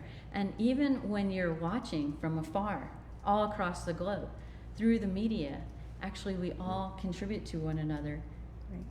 as if everyone is present in the room. True. True that. So how many people do we have watching? 10, 20, 30,000 people? They're all contributing to this collective right now inside this conversation. True. They're actively participating. True. And we're so grateful for that opportunity for all of us to recognize that relating and interrelating that we have with one another. Just where just the name little of this soul convergence wasn't any coincidence, right? We're having this convergence of conversation. We're having this convergence of the opportunity of consciousness coming into global business, et cetera. It continues to expand, and that's the invitation that Awake TV is growing as the expansion of the awakening on the planet, of the supporting the vibrational frequency, and then bringing it into areas, facilities, that lines of business, if you will, that maybe no one's left out. Yeah. No segments Well, left out. it's really interesting. The one thing that I'm sitting here thinking about is, so we're all kind of doing the same thing. We're all having to personally transform. We're having to have this come to Jesus meeting with the universe on a daily basis. We have these elevations, and then we find new blind spots that we didn't know existed before. We're also coming out of the wounded healer, codependent frequency, which from the heart, many of us served, but depleted ourselves. So I would think that the basic component in both the situations, which would be in all of them, would be that personal transformation. Like that would be the top priority. How do you do that? Like how do you do that? Slash, how would you approach that in terms of, like, if you went into a company Yes. and say, okay, would you say it? I mean, I don't know. Would you say, hey, first and foremost, it's all about the I am soul. It's all that thine own self be true. I've got to be at 100%. That's the best thing I can do for everyone. How would that work? Excellent question, and there's so many aspects to this. So the first thing I would invite would be a conversation to understand what is your definition. What does that mean to you to take care of yourself first before you take care of your team? But because that sounds not very intelligent in a old paradigm, right? Where you're giving of yourself and you're giving of your team. So I would find out first. I would ask questions first to have an assessment, if you will, not a bad or good assessment, but to see where we are in terms of even just the definition of the words alone. Yeah. And then we are retraining why you put your oxygen mask on first before you take care of anybody else. Right. Not because it's And a I think cliche too, thing to say, but because. And I think too, if the person that's delivering that message, like you, that if that person is doing Yes. what they're proposing, Yes. then that energy is going to do something to that other person. I would think they're going to pick up on that energy. When we're when we're so congested with what doesn't serve us and what's not ours, we're actually running up a hill. I mean, my goodness, 25 plus years, I'm in my own transformation, and I will be, and that's okay. Yeah. So I can speak to that inside of delivering and inside of initiating the transformational change. But yes, it is all about the personal, who's in the head of the boardroom. Is that my ego or everyone else that I believe that the role is supposed to be facilitating? Because there isn't any rule book anymore. That's right. There really never was, but we forced it. Well, yeah. Now, so like, and I'm not, okay, so like, Awake TV Network is utilizing the same type of thing, right? Yes. So, as an example, and I'm not trying to I'm just trying to learn. Yes. Because I realize we're in a transition. We're all in a transition, so sometimes you gotta walk in both worlds or use a little bit of the old methods or whatever. So like, as an example, in Awake TV Network, are there contracts? Are there written agreements? Is that, do you see that as being part of the future in terms of what you're doing? I see, yes, we see contracts. The contracts will now be even redefined. Because what will a contract be based on? Non-trust? Contract maybe before possibly was, I don't trust you and you don't trust me, therefore we have to have something that we believe that we trust on here. Are we gonna need it? Correct. Are we? And I don't have that answer in the moment. That's what I'm saying. Is Right. like I would imagine Awake TV Network is in transition. They're like you said. There's no playbook, But we have agreements, and we have Yeah. agreements. Right. Agreements that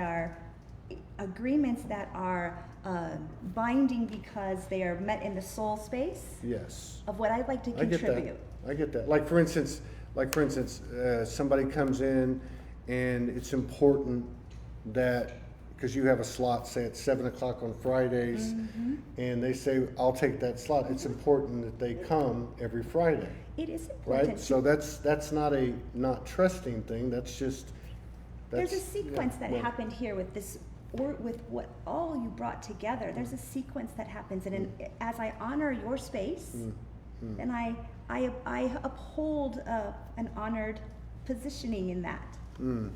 I like this.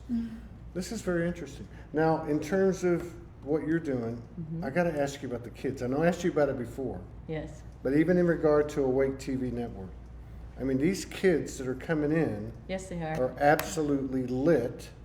Yes, you've had many guests that I know. have shared a lot of But that. I'm just saying that this is not going to be denied. No, it's not going to there- be denied. First of all, there's going to be a whole bunch of them born in December because Right. just like World War II babies, because everybody had to stay home, Right. and make whoopee, Right. So we're going to have this huge influx. And there are these amazing coronials, Right. right? Coronials. There you go. Yes. That's right. So, but I mean, what's going to happen with that? And it's the medical industry or the medical fields, well, those that are open to what you're doing, are they looking at these children? I mean, to me, it'd be almost like they're like what do you call it, an antidote. Well, we have leaders in the medical field that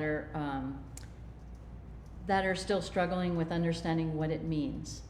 Because at least in children's hospitals around the U.S. country, since everybody's wearing a mask and social distancing and doing all these things, everyone feels safe. So you want to talk about the placebo effect. Yeah. So if you feel safe and you kind of take care of yourself at home and you stay home and nobody's giving you any germs, then maybe you won't get sick. And so guess what? Nobody's sick. Our hospitals are less than 50% capacity since March. Mm. They're operating margins because we utilize so much technology to keep someone alive, or they're way below operating margins. So they're actually having to seriously look at how do we redesign medical care. How do we make people sick? Maybe. Well- I'm kidding. I'm just saying. But I mean, like, that's they're buried in colleagues' Yeah. subconscious. Yeah, but I'm just saying that. I said the greatest day is I get to retire when no child is born with a cardiac defect anymore. Yeah. And how do we do that globally Yeah. to support that? I recognize that children born with a cardiac defect have 100% of a spiritual discord or conflict going on. Right. And to support them in that process helps them heal their hearts, literally. Yeah. Very cool.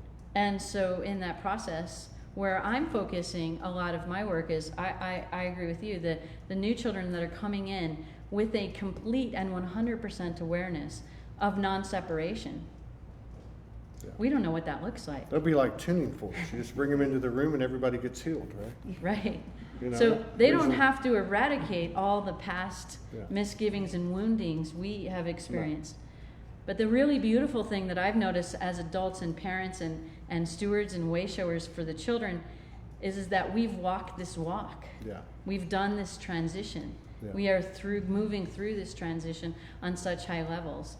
And so it provides an opportunity where they're not feeling born to an alien environment. Yeah. Yeah. And so I support parents and teachers and others that care for children to really look at that and really respond with respect and humble regard when they say oneness kinds of conversations. Yeah. Like, for example, I have a friend who has a young 6-year-old, well, he was young, he's 8 now, he's 6 then, and he said to his very intelligent, very collegial dad, who was stern and doing this, and he said, "Dad, we are the same, I'm just in my small body." So now how do you support and structure a household where children are saying compliments like these? Mm.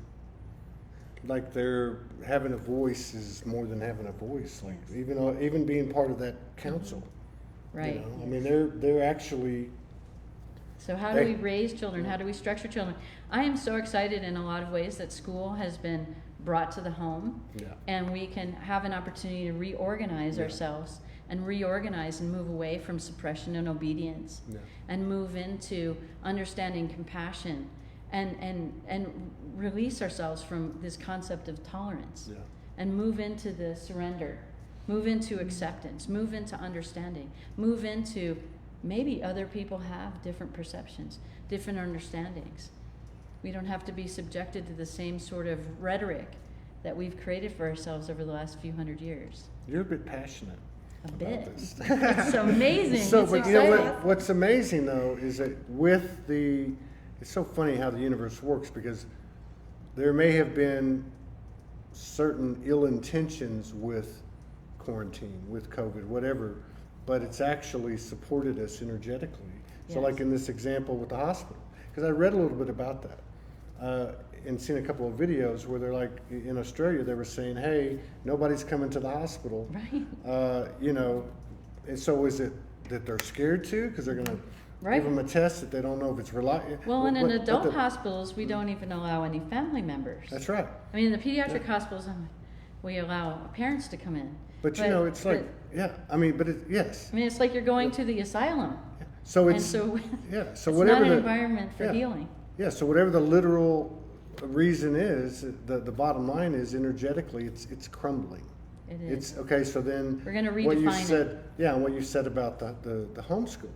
Yes. I mean, that's like huge because Huge. again, it's crumbling, but it's being reformatted at the same time. And then, of course, with businesses, like, you know, I was talking to my son the other night. His girlfriend lived in another city. She's now moved to the city where he's going to school because she doesn't have to go into an office every day, right? Right. And there's a lot of that going on now. Right. So that's, you know, kind of imploding and being reformatted at the same time too. And so there's this dust. Yeah. There's rubble, Yeah. and what does that mean? And there's a lot of different ways it could be translated. And the opportunity in here, as one of them, could be how do we find relating and separate ourselves from what are we missing without being in here, Yeah. right face to face. Although I'm so appreciating this in this moment very much so. Yet, how can we find relating, even deeper relating, Yeah. in a new way? We were attached to an old way that just was, Yeah. because that's what That somebody told us. someone told This us. is how you. And then we're meaning-making machines up here, and we're Yeah. like, that's what it is. So now I'm devoid of that. Now my world is falling apart, and that doesn't have to be the way it is. That's right. So we get to exercise newness inside of us and invite newness inside of us. That's right. And it's deeper than just doing it and adjusting. It's challenging us from the inside to separate what was and the attachment of that, and creating, likely, if we choose to, an even deeper connection of trust, an even deeper connection. So that way, You're passionate too. And what if deeper doesn't have to be scary? What if it can be amazing and transformational in every single day, and we don't have to talk about what's for dinner and how to do in the soccer game, Yeah. right? We don't have to have those kind of conversations anymore. Yeah. We can just have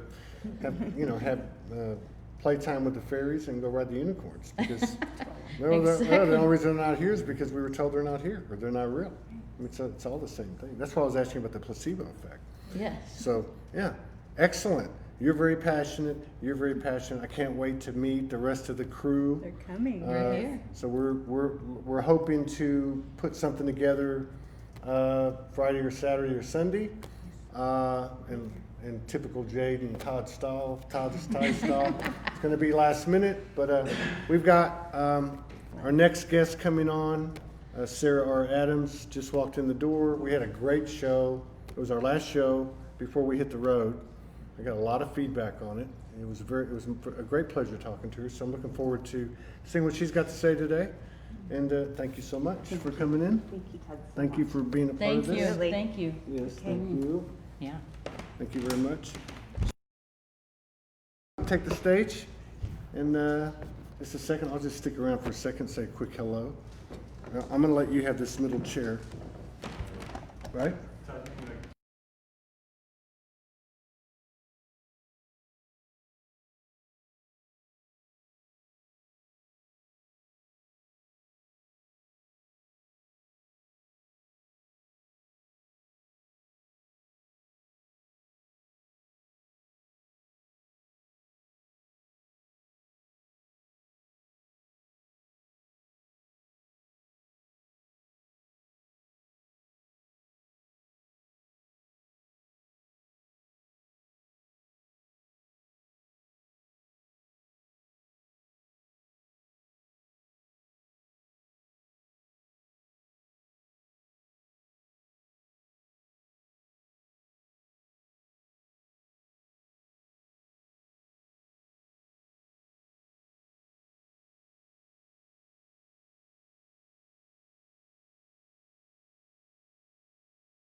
Okay.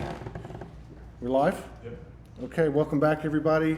We've got the beautiful, beloved Sarah R. Adams with us.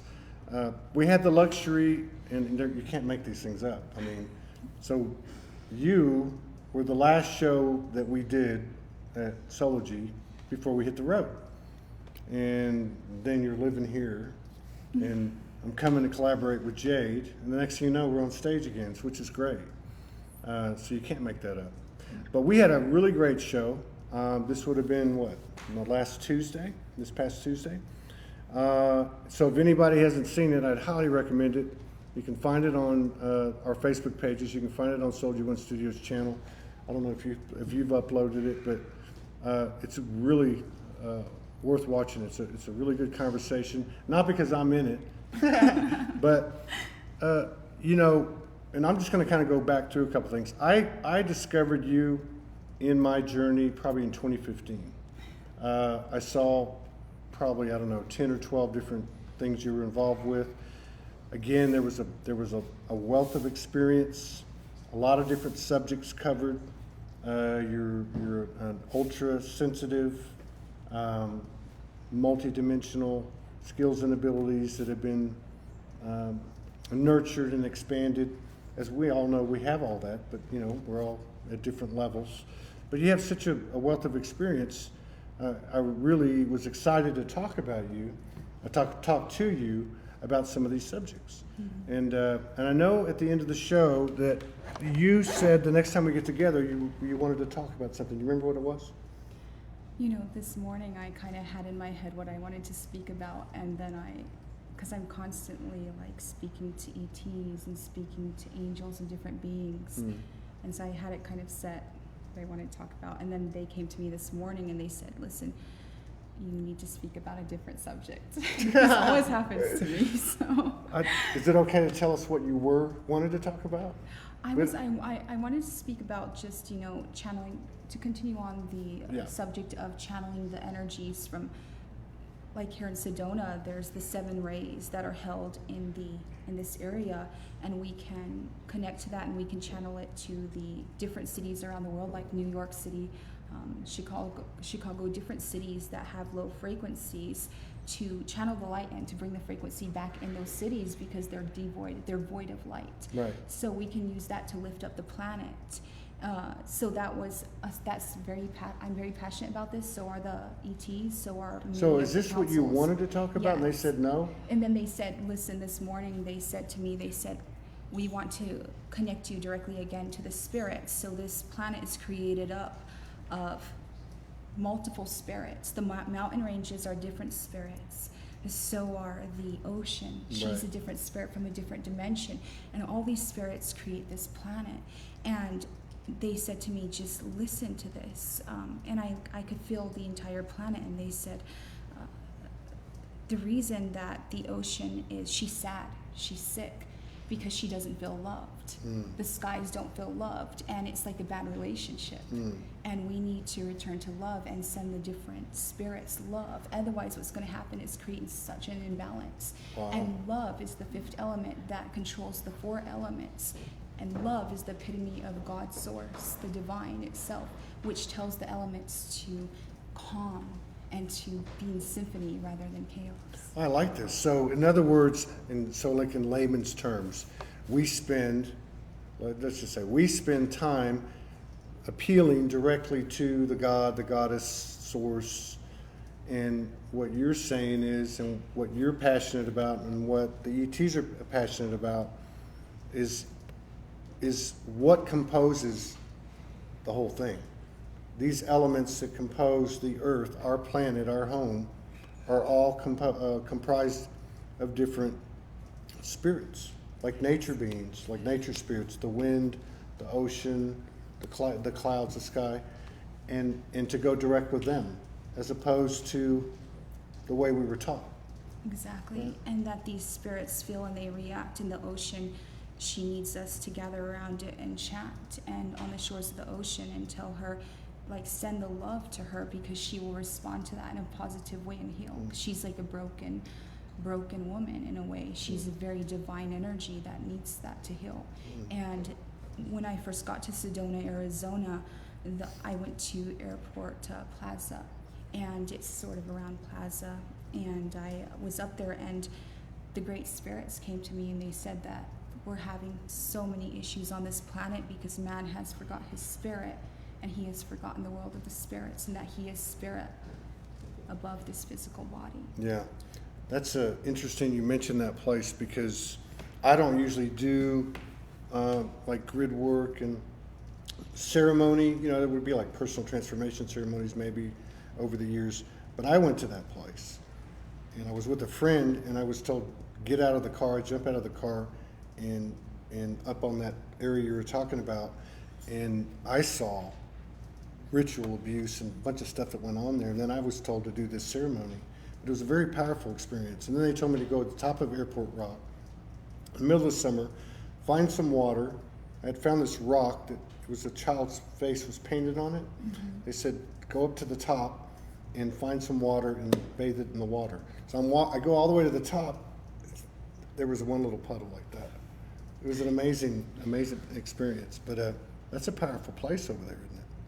In ancient times, you know, we talked about on our previous show together how all the planets were inhabited, and everyone was multidimensional. They were traveling between the realms and the dimensions and the planets, and there was a cataclysm that happened that kind of threw everything out of order.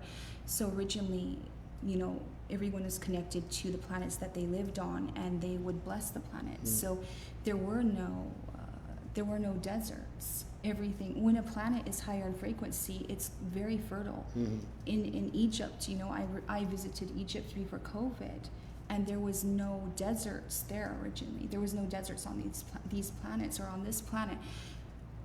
The planet is in autopilot right now, and we are the pilots, and we've forgotten this, and we need to become the pilots again. We need to stop being in autopilot mode and become the pilots of this planet, because she listens to us, but she only listens to us when we come from our heart.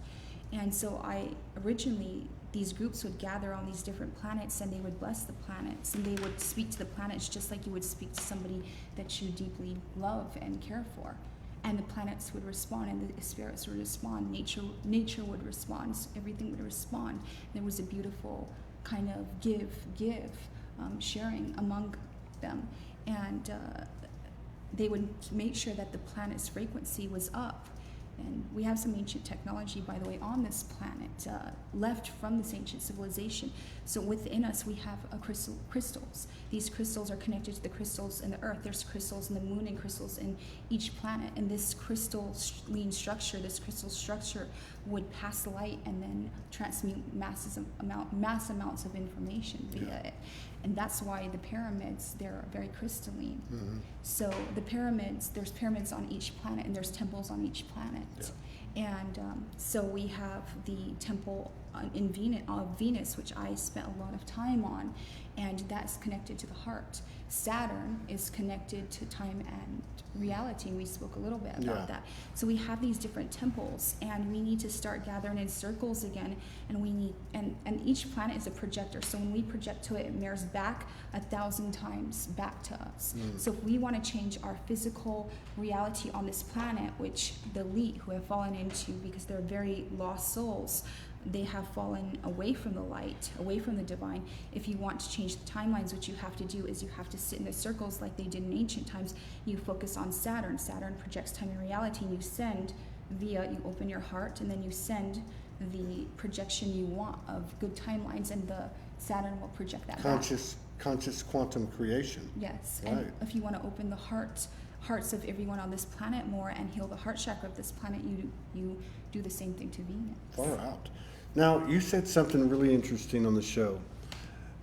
I said, what do you think's going on, given your experience? And again, for those who don't know, you have, in the work that you've done over the years, you've been right there in the thick of everything. And like I said, at the beginning of the last show, everything from Anunnaki to what's going on, deep state, to everything in between, interdimensional, dimensional, ET, and so on.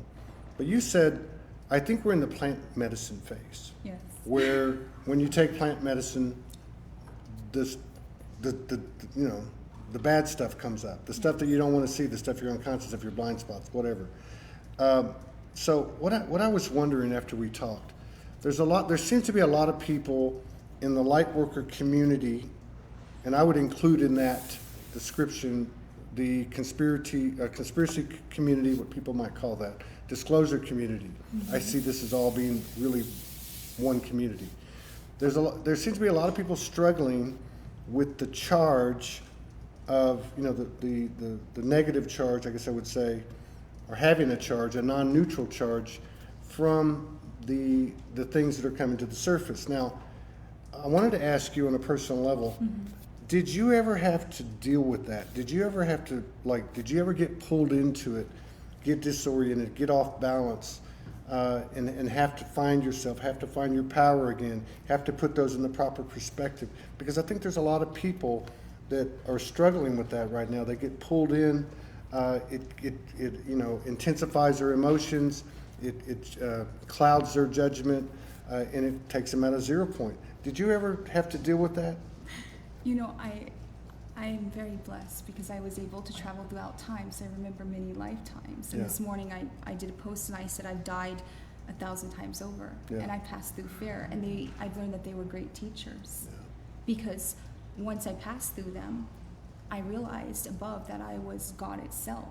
And God never dies. God is eternal. That's right. And fear is not my master, but I rather am the master, because I'm God.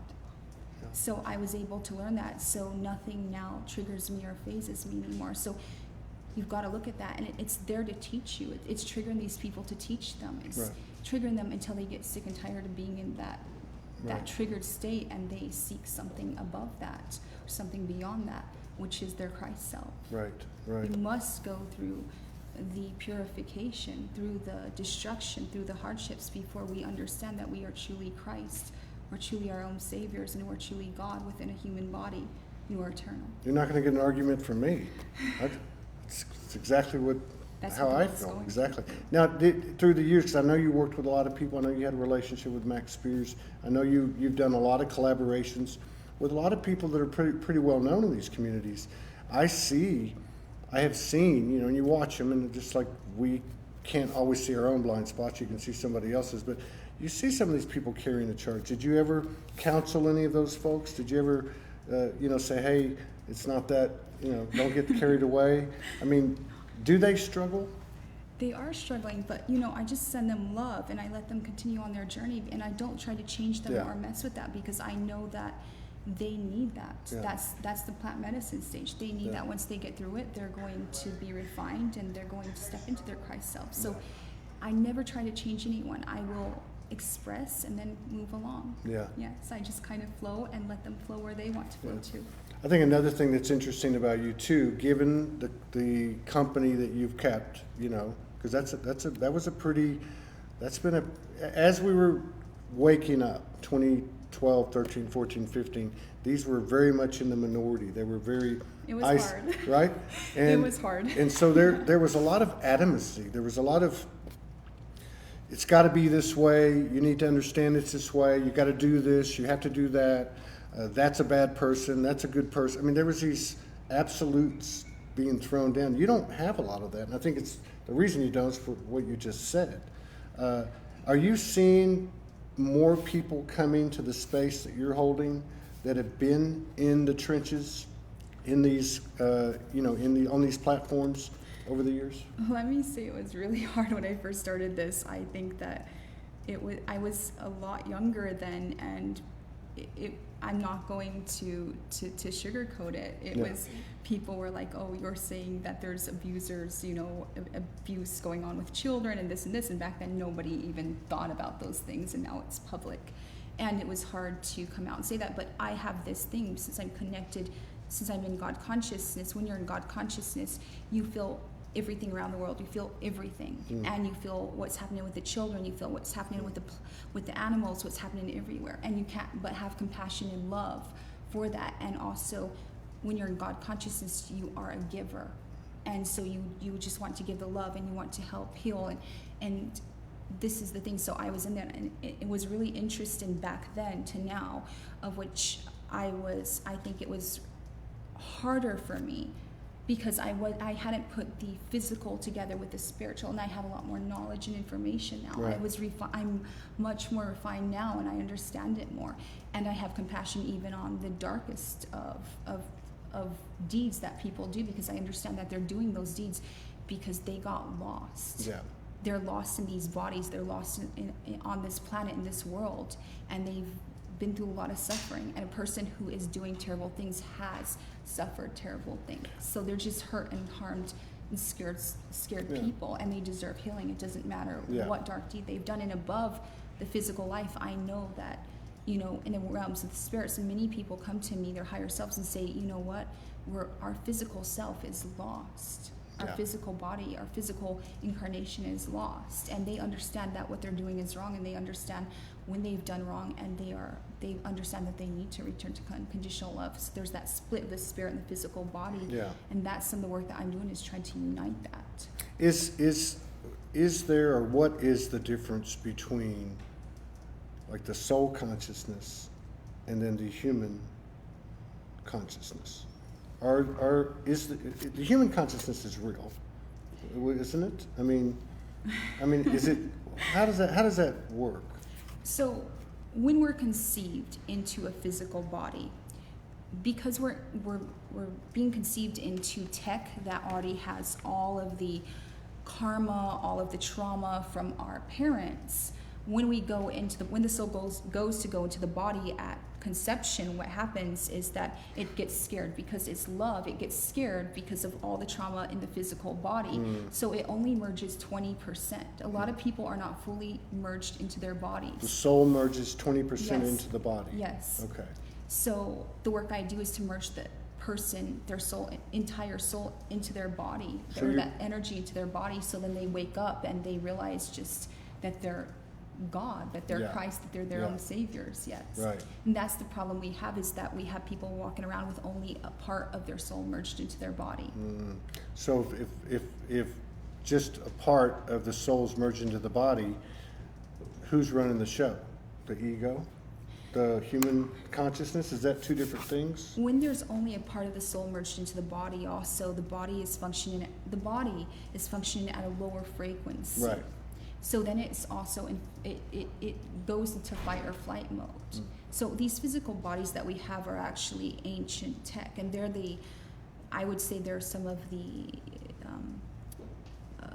bodies that were created the most recently. When the other planets were inhabited, they were creating different bodies, and they were doing it in a really, very good manner. They were creating aquatic bodies and different bodies for the souls to go into. And this is where we need to understand that above the different colors of our skin, and above the different views and stuff we have in these 3D physical bodies, we're God energy, we're soul. And when we take these off, we're all that, and Yeah. we're all one. Well, And so, it almost sounds like I love that explanation, almost like the bodies are an organic AI. well, they were created for the physical incarnation, to have Yeah. a physical experience, because if Yeah. you only stayed in the realm of the soul all the time, that might become a bit boring. So That's it's what for I say. experience. Yeah, I'm the first one down here. So, Everyone says, I'm not coming back. I'm like, I'm coming.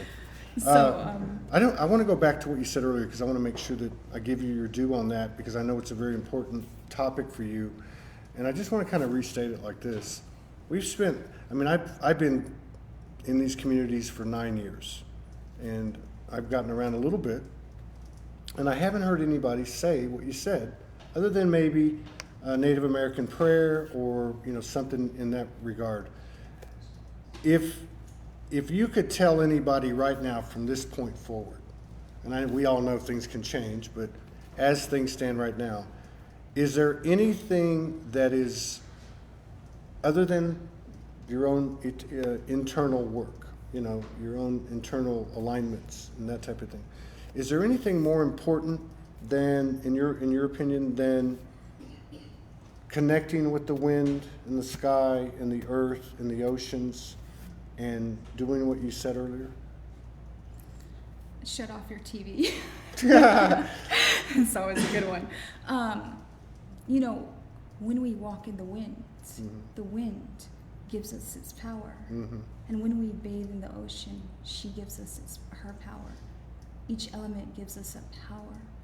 And then this power, it gives us willingly when we come with love. And then we understand that we need all these elements within us to be connected to all. Yeah. So this is something that's quite important to me.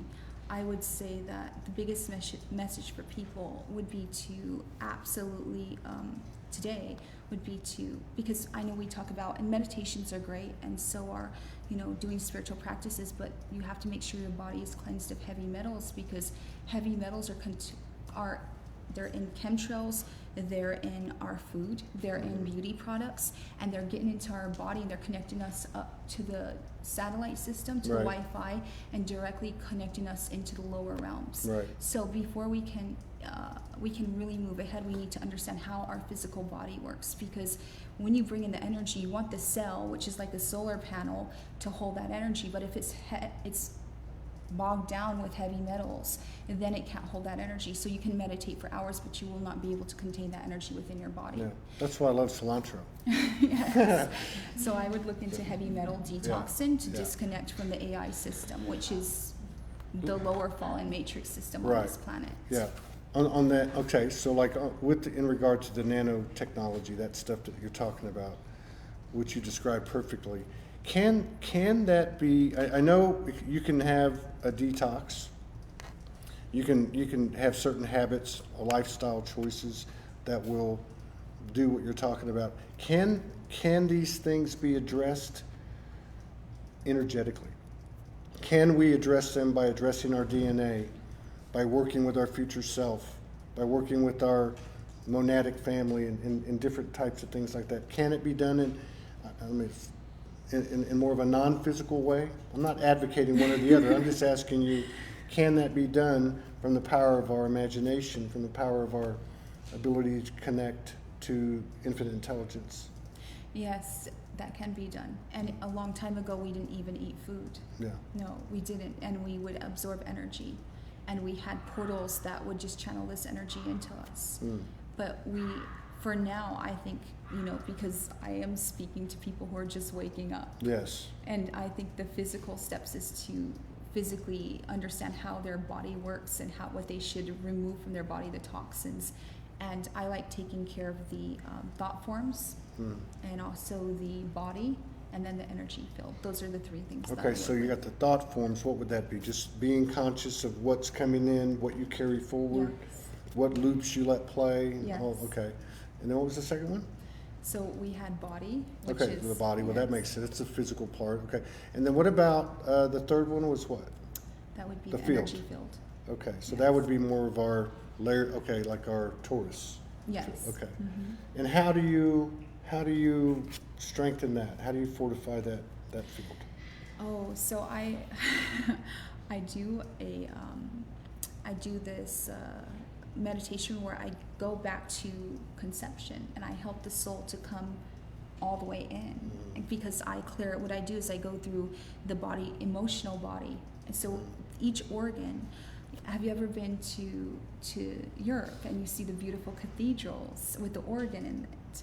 Well, if you look at symbolism, Jesus said, I am the temple. Our bodies are the temple. The organs, just like the organ in a church, they project our reality. So, and if a key of the organ is off in that church, what happens? The whole symphony is off. So if one of our organs is off because it's holding too many negative emotions, Right. or too much trauma or too much past life stuff, it's going to create a lower a frequency, which is going to make a mess in our lives in a way. So by going within and clearing I speak to the different organs, because I can speak to cells and organs, and I speak to plants and animals. So I talk to the organs, and then I connect to them, and we clear them of all the all the ancestors of all the emotions that are stuck in them. We go through that. So once we clear the body and make the body a happy place, then the soul happily comes in and merges, and then the person remembers that they're Christ. So as more of those three things are brought into alignment, or cleared, or healed, or whatever word you want to use, then as a natural wholeness. sequence, the soul will step in more. Yes, So happily. the soul's Yes. going to step in more when there's a conscious effort made from this consciousness. You're which going to is- go to people who love you and are kind to you more than people who Yeah, aren't, right? yeah, This exactly. is the same thing. It's going to Yeah. go to a body that's cleansed and clear and happy, Yeah. and it'll happily go in there.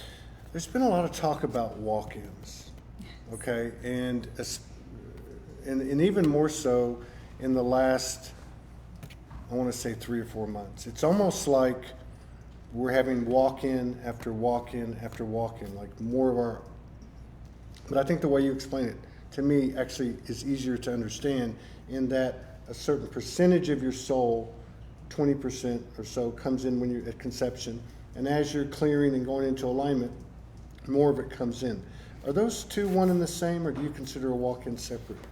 I would consider some of it the same and some of it not, Okay. because some souls just want to leave to other dimensions or other planets, and there's a lot of other galaxies out there, so they decide that this incarnation is a bit too overwhelming, or maybe it's just boring, and they decide to go somewhere Here else. it's boring? So they decide to go off to Yeah. off somewhere else. Yeah. And I think what you're going to see is a lot of people stemming up who have discovered that they have superpowers. Yeah. Because when you do step into Christ consciousness, you achieve, like I said, you have power over the elements, because the elements willingly allow this, because you're coming from unconditional love. Yeah. So they willingly say, we will Yeah. do what you instruct. So I think that right now, with our polluted oceans and a lot of sick people on this planet and the polluted skies, that people are going to start waking up to that Christ consciousness and understand that they can sit under that sky and tell it to heal, and it will willingly heal. Yeah, I was going to say, so you probably don't have to ask you this, but just for the sake of the clarity for the audience, can I heal myself instantaneously? Yes. Okay. So if that's the case, what you're saying is the same thing. We, one or more, two or more, whatever, could heal at least a region or a portion, if not ultimately the whole sky, the whole ocean, virtually instantaneously. Yes. Right. Mm-hmm. So I think that's a good thing too that you're bringing up, because I hear people say this to me all the time. They'll say, "This is going to take 5 years. This is going to take 7 years." I'm like, going, it just doesn't ever jive with me, because we are supernatural, and because we can convert things, alchemize things instantaneously. Why wouldn't it, as within, without? So I think it's important to remember. We think, it's taken so long to get here, and it's going to take so long to fix. But it really doesn't have to be that way. No. We're in a quantum field now. Exactly. Yeah, a conscious quantum field. And we also have power over time. And Yeah. this is why you see the elite do a lot of rituals, or what you would call, and I know this is a heavier subject, satanic rituals, but Satan is connected to the planet Saturn. So what they're doing is they're sending all this energy to Saturn that projects back the reality that they want. We have the same ability to do so. Yeah. Saturn is a neutral planet. Yeah. And it will project back the realities that we send to it. So we need to start getting control of this, and we need to understand how the planets work, how the tech we're in works, and how our soul works, Yeah. and how to merge all of these things. It's a good point. Saturn got a bad rap, didn't Yes. it? It really wasn't. It was just the vehicle. It was the vehicle. It wasn't the source of the problem. True. Right. Yes. Far out, man. Excellent conversation. Anybody have any questions? Anybody? I can keep going all night long. No problem. Yeah, I know. Yeah, we still got about 10 minutes, 8 minutes.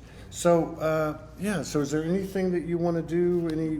I don't know what you do. Activations, light language, fly up in the air.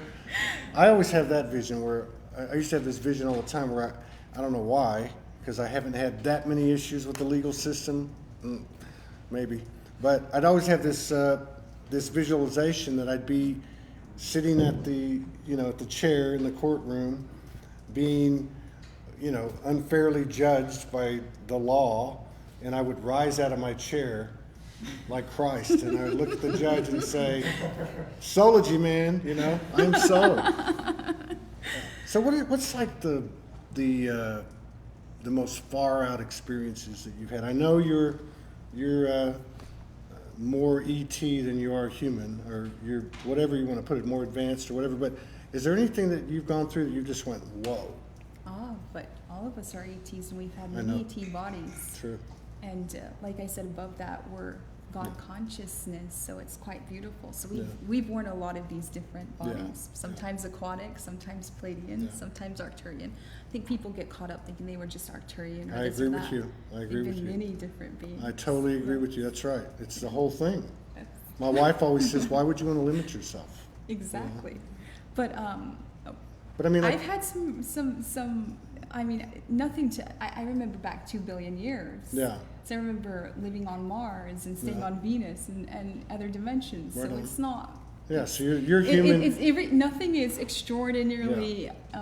Your human aspect. different. Yeah, your human aspect is like another day at the office. Right? I did have one time where it was in Victorian times that I was in another body in a Victorian time, and I actually almost stayed there before jumping back here. I was living life simultaneously, so I was 5 different lifetimes Wow. simultaneously, and I was going through each body that I was living. Wow. Yes. What about the thought that when we bring ourselves into alignment, that we are also bringing into alignment past, present, future, parallel? Yes. So, like for instance, like in that you had a Victorian life. Let's say that life had a certain timeline. You hit a higher level of alignment here in this moment. Does it change the past? So there is no past or future. Right. There only is. And I have noticed I can download information from other planets, other lifetimes. I can also download abilities from what you would call the future, which is actually the now, or from the past of other lifetimes. Right. So I was able to go in and download information and then put it together, and that's where I got a lot of information about the pyramids and the Stonehenge and all the sacred technology that the governments around this planet are trying to decode right now, because they are aware that they can tap into other dimensions. And this is all ancient technology Right. that is only activated via frequency. So when we gather and we bring our frequency up, then the pyramids will activate, then this ancient system will activate and allow us to be multidimensional again. Right on. So that's some more stuff we'll have to talk about in the future. We need to. Yeah, this is mainstream. This is going mainstream, do or die. You know, this is what needs to happen, and it's happening. Do you feel like we're making good progress? I know you feel like we're in the plant medicine stage, but do you think that there's a strong minority that's congealing and coalescing that is having a greater influence on the overall collective? Once I was asked the question, why did you incarnate onto this timeline? And I said, if you watched Planet for a long time, and you went in and out of it, you would want to experience the awakening of humanity, and that's Yeah. this timeline, this life, this body that I'm in. Yeah, The awakening is happening in that's this right. time. It's the Yeah. big party, man. It's the big gala. Coming down the promenade apocalyptic, where the mystic says the veil's been lifted, right? What a pleasure. What a pleasure. Thank you so much. Thank you for I having look forward me here. to collaborating with you again and again and again. We're going to be at the Sedona Bar and Grill tomorrow night, 8 o'clock. You're invited. Thank you. I'll Yeah, come. there's going to be a bunch of people there. We'll be streaming, since they won't be able to do any recordings because we'll be so loud. But yeah, so okay, we're heading into Margot, right? Yeah. And take a quick 2-minute intermission. okay, and I'm good, right? Yeah.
All right, welcome back, everyone.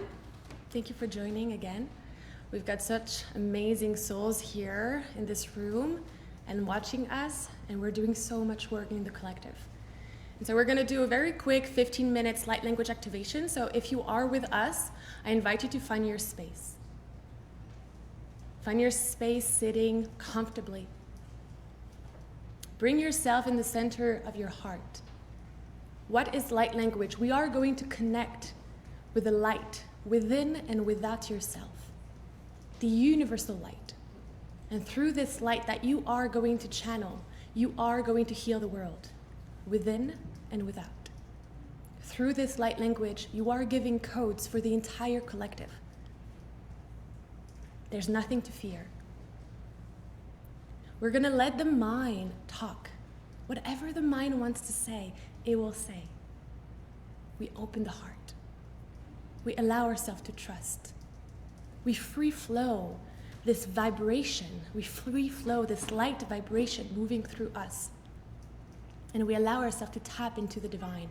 We allow ourselves to tap into the universal light, healing vibration. Closing your eyes. Tapping into this moment right here, right now in your heart.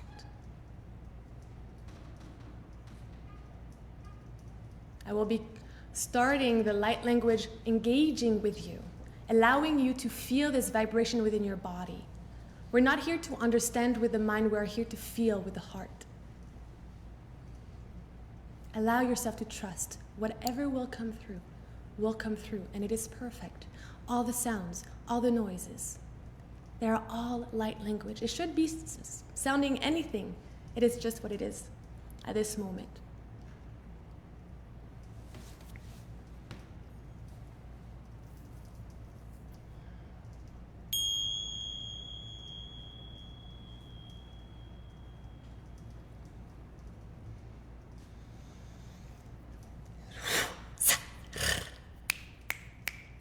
Sikar titu ni kurna bayati. Ni suru no kurun ku wakai di nga. Ni suru na yiti di na karanga kia karurush di parana kia. Ni sar ai kurna kara ayush na krapai. Sira na kara di kurna di pana ai. Suru ruru kwa kaya karana ni dia tiur na tiur. Sai ayu karna ka ai. Drop into your heart. Open your throat. Respond to me.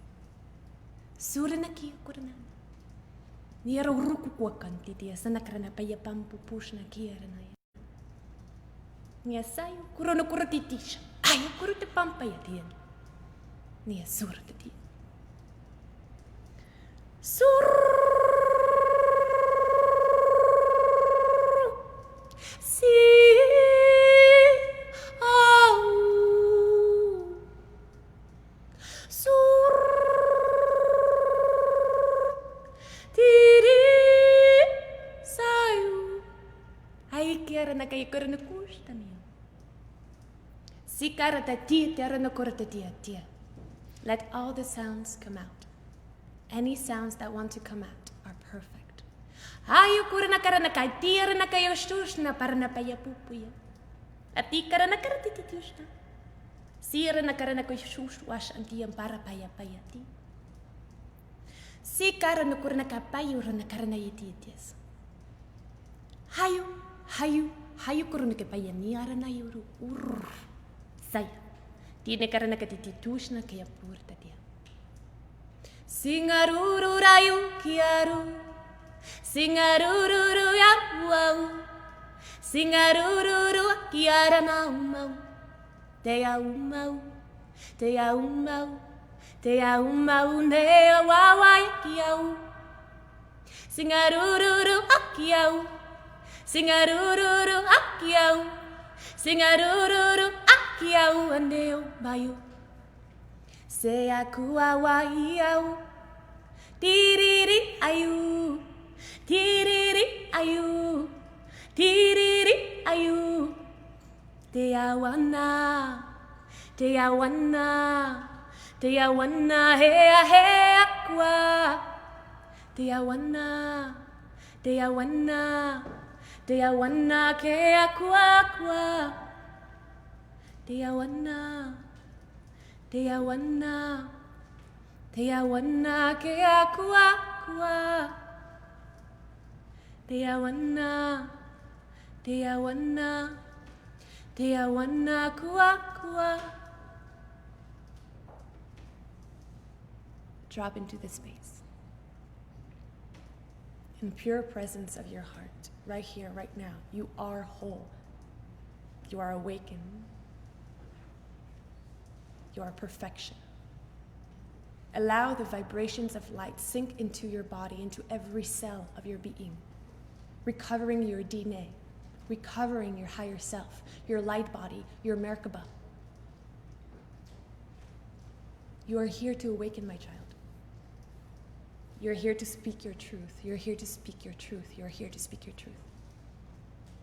Let's dive back into it. Ay karana karati purte niya shamyu. Katia sana paya paya tia. Niya rurur tiara na karabaya pashu. Tiara na. Pura na kiasha na tiara na kaya kushta. Susu te tia para na kara na ketiti susu RoutyOne. Tiara na. Drop into your space again. Come back into your heart. Ayukur na ketiti sana karati etiosha. Kai karatiti turno pampa yutu tuasa na karana ketiti. Tirna katisha na kurna katatisha. Aya karatiti tutush na para tiana kurna pati pashur. Tia. Uy karana kiara. Let it out, let it out, let it out. Shoo, shoo, shoo. Ayu. Nia, tu sukurna kapaya payantia. Trust in yourself. Trust in yourself. Trust in yourself. Dropping back into your space, letting the vibration sink into your body. Focus on your third eye, let your crown open. Let yourself channel the light within. Trust in the process. You are infinitely guided in this process. You are universe. You are infinite.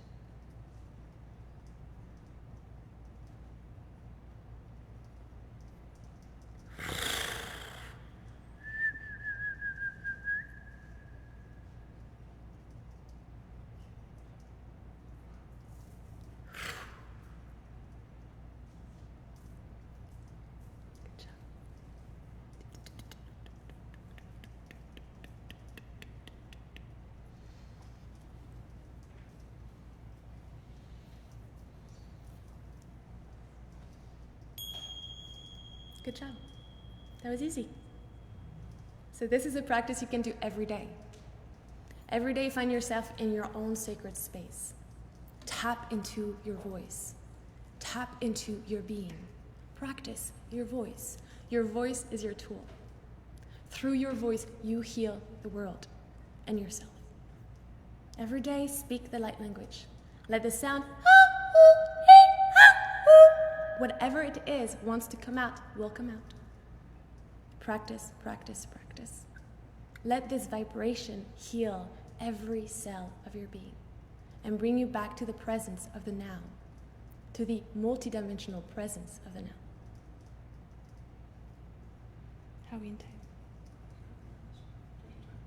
I'm pretty much done. Yeah, okay, great. So if you want to learn more about this, you can find me on margasamadi.com.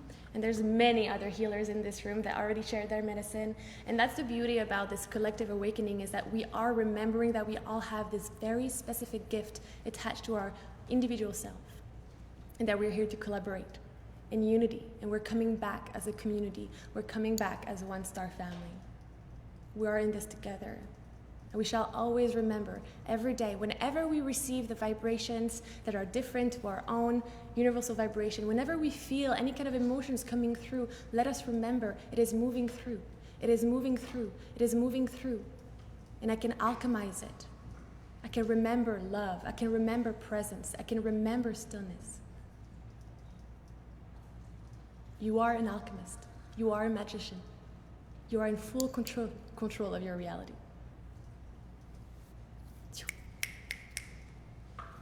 Blessings. Okay.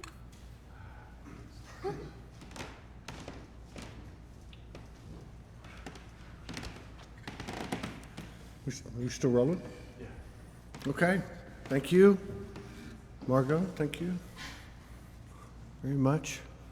So we're going to go into our last segment, right? Yeah, we can, you're going to talk for a few minutes, we can get things set for that. Yeah, absolutely.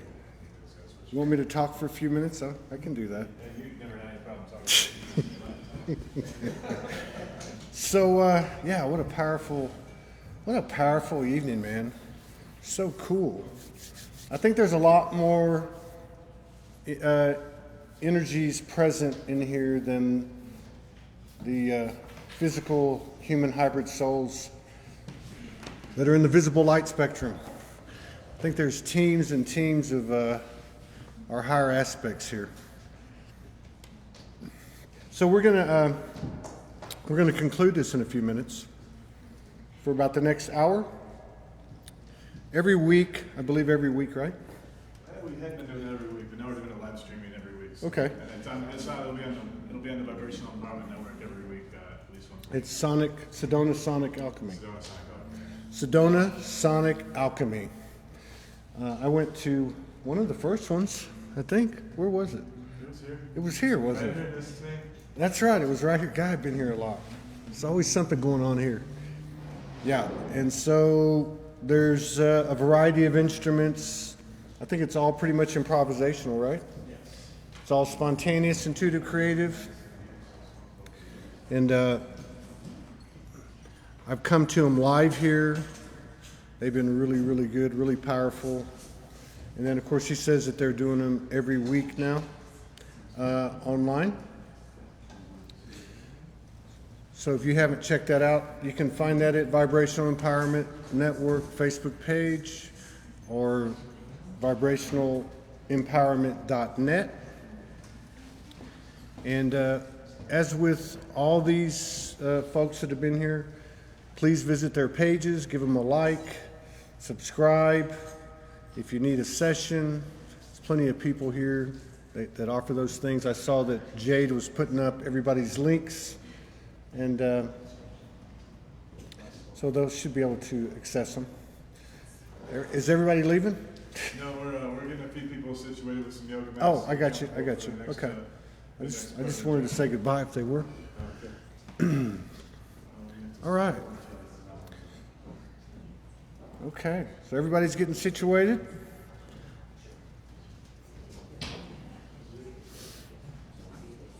We had a pretty good crowd. I saw on the main page there was over 100 people. I'm sure there must have been a pretty good number on the other ones. We're looking forward to doing a lot more collaborations in the Sedona community and otherwise, and certainly with Ty and Jade and their whole crew. There's a lot of people moving to Sedona. And there's a lot of people come to Sedona the last few days too, which is really interesting. Let me just say again too, tomorrow night, 8 o'clock Sedona time, the old Sedona Bar and Grill. I saw a lot of response from the post I put up. I think there's gonna be a lot of people there. And quite conveniently, Jade and Ty's offices are right next door in the same parking lot. Never know what might happen. Never know what could happen. Good energy. Very good energy. Tell me when you're ready. You still got. Yeah, we can go ahead and cut you if you want. That's fine. Whatever you want to do. I just realized who Ty reminds me of. Do you know who the band is, right? The band? Yeah. You remind me of Garth. He's one of the greatest musicians I've ever heard. He's incredible. I just listened to Atlantic City live. And he's playing that harpsichord? Yeah, that's pretty. I'm going to cut volume, so if you want to stick Yeah. with that. All right. Thank you very, very much for letting me participate. Till the next time, we'll see you tomorrow with some live streaming. We're going to cut away to Sedona's Sonic Alchemy now. We'll be on in about 2 minutes. We'll be on in 2 minutes, so don't run off. It'll be well worth the wait. Thank you very much.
Sona Seo Ea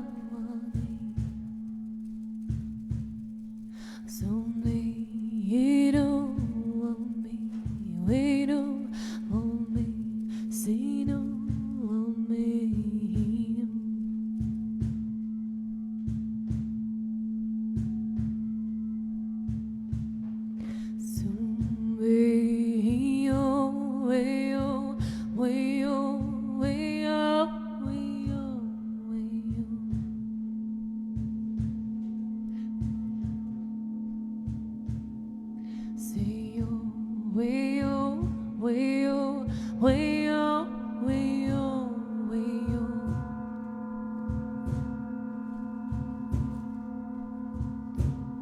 Sing da do re ya do re da do re ya wani.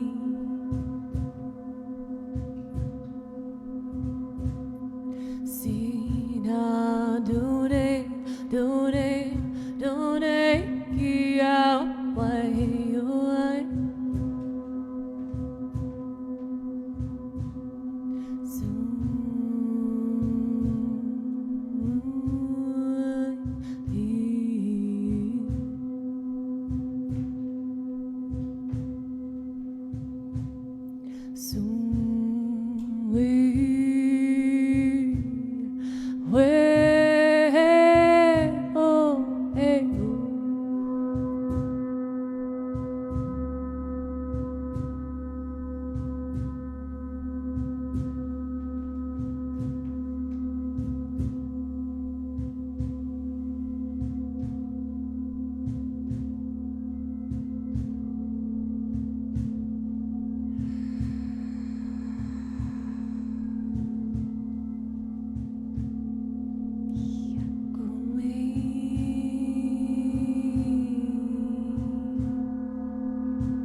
tutai. Tikai patai, rekai pu. Esai kukai. Ai sanai au. Sakude moatikai. Susikan kuaguan dia kaina. Sit. Agua nae dia kau. Sika guatiana. Se dia canto teu. Dia saka ayu. Dia karena kau pai. Sa.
Hey,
Money.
go.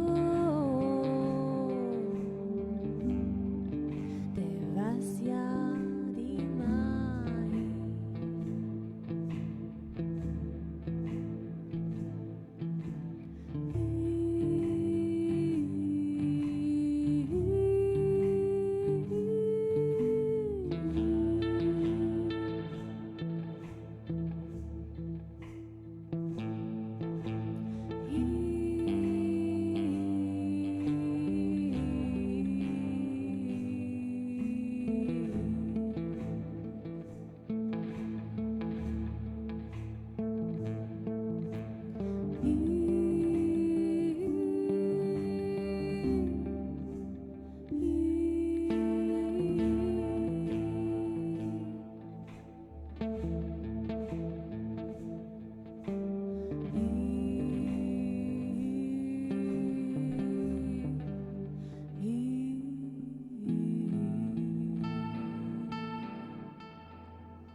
All right. Coming back into your breath. Using your breath as your guiding line. Deep, profound breathing.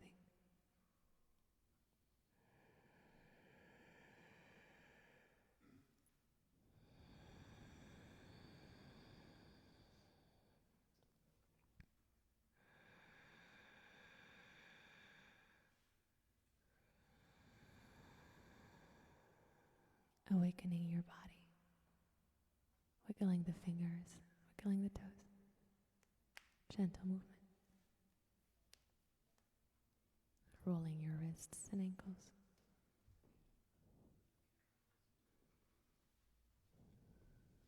For those who are watching, if you're laying down, you can bring your arms overhead. Give yourself a long stretch. Like you're waking up in the morning.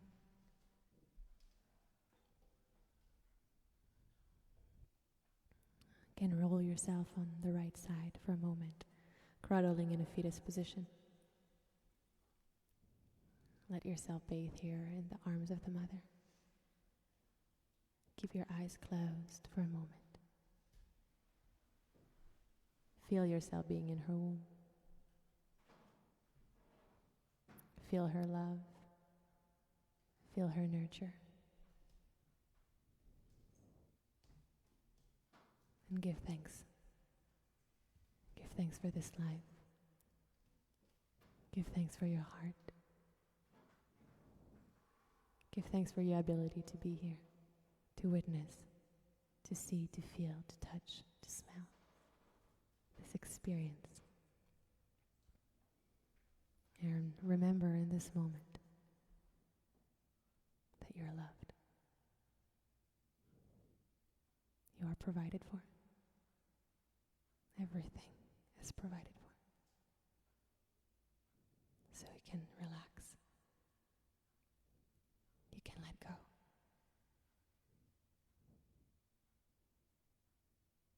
Deep breath in. And let it out. Slowly make your way to a seat. Long spine. Let the energies of this vibration, of this sound healing, soak in every cell of your body.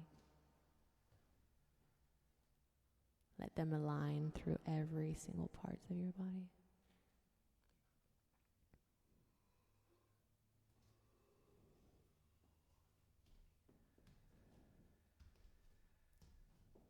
Deep breath in together. Open your mouth and let it out. 2 more. Deep breath in. Open your mouth, let it out. Deep breath in.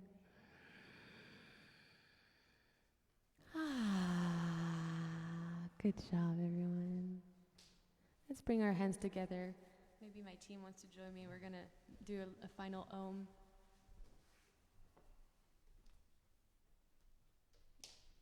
Lost one here. Okay. So hands together, prayer position in front of the heart. Your thumbs are touching your chest. You want to keep the connection here. Feel your heartbeat at this moment. Feel yourself connecting to the frequency of love. Acknowledging every single human being and any living thing in this reality, in this room, in your room, wherever you find yourself, and sending it love into this world, to the earth, to the sacred waters and the fires. As we heal together, we remember why we're here. Awakening together, coming back to love. Let's breathe in together and breathe out. And inhale to Om.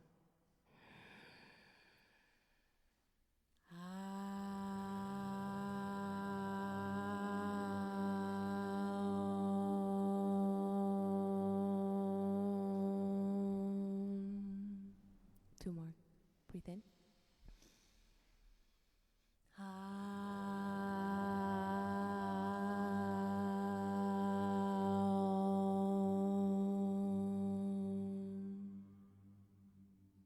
Send this to the world. Deep breath in.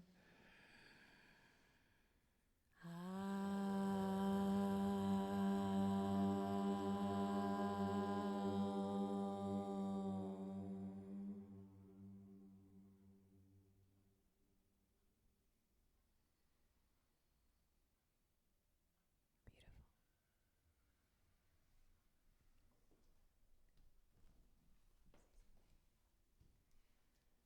I think we're good. Thank you all so much for joining Soul Convergence.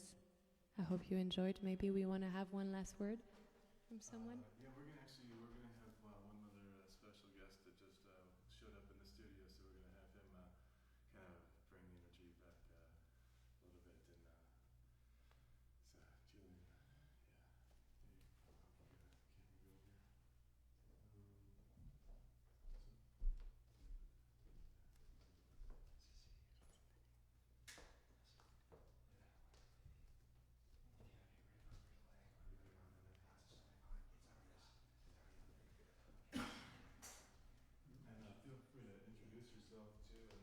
let everybody know where they can find you.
you.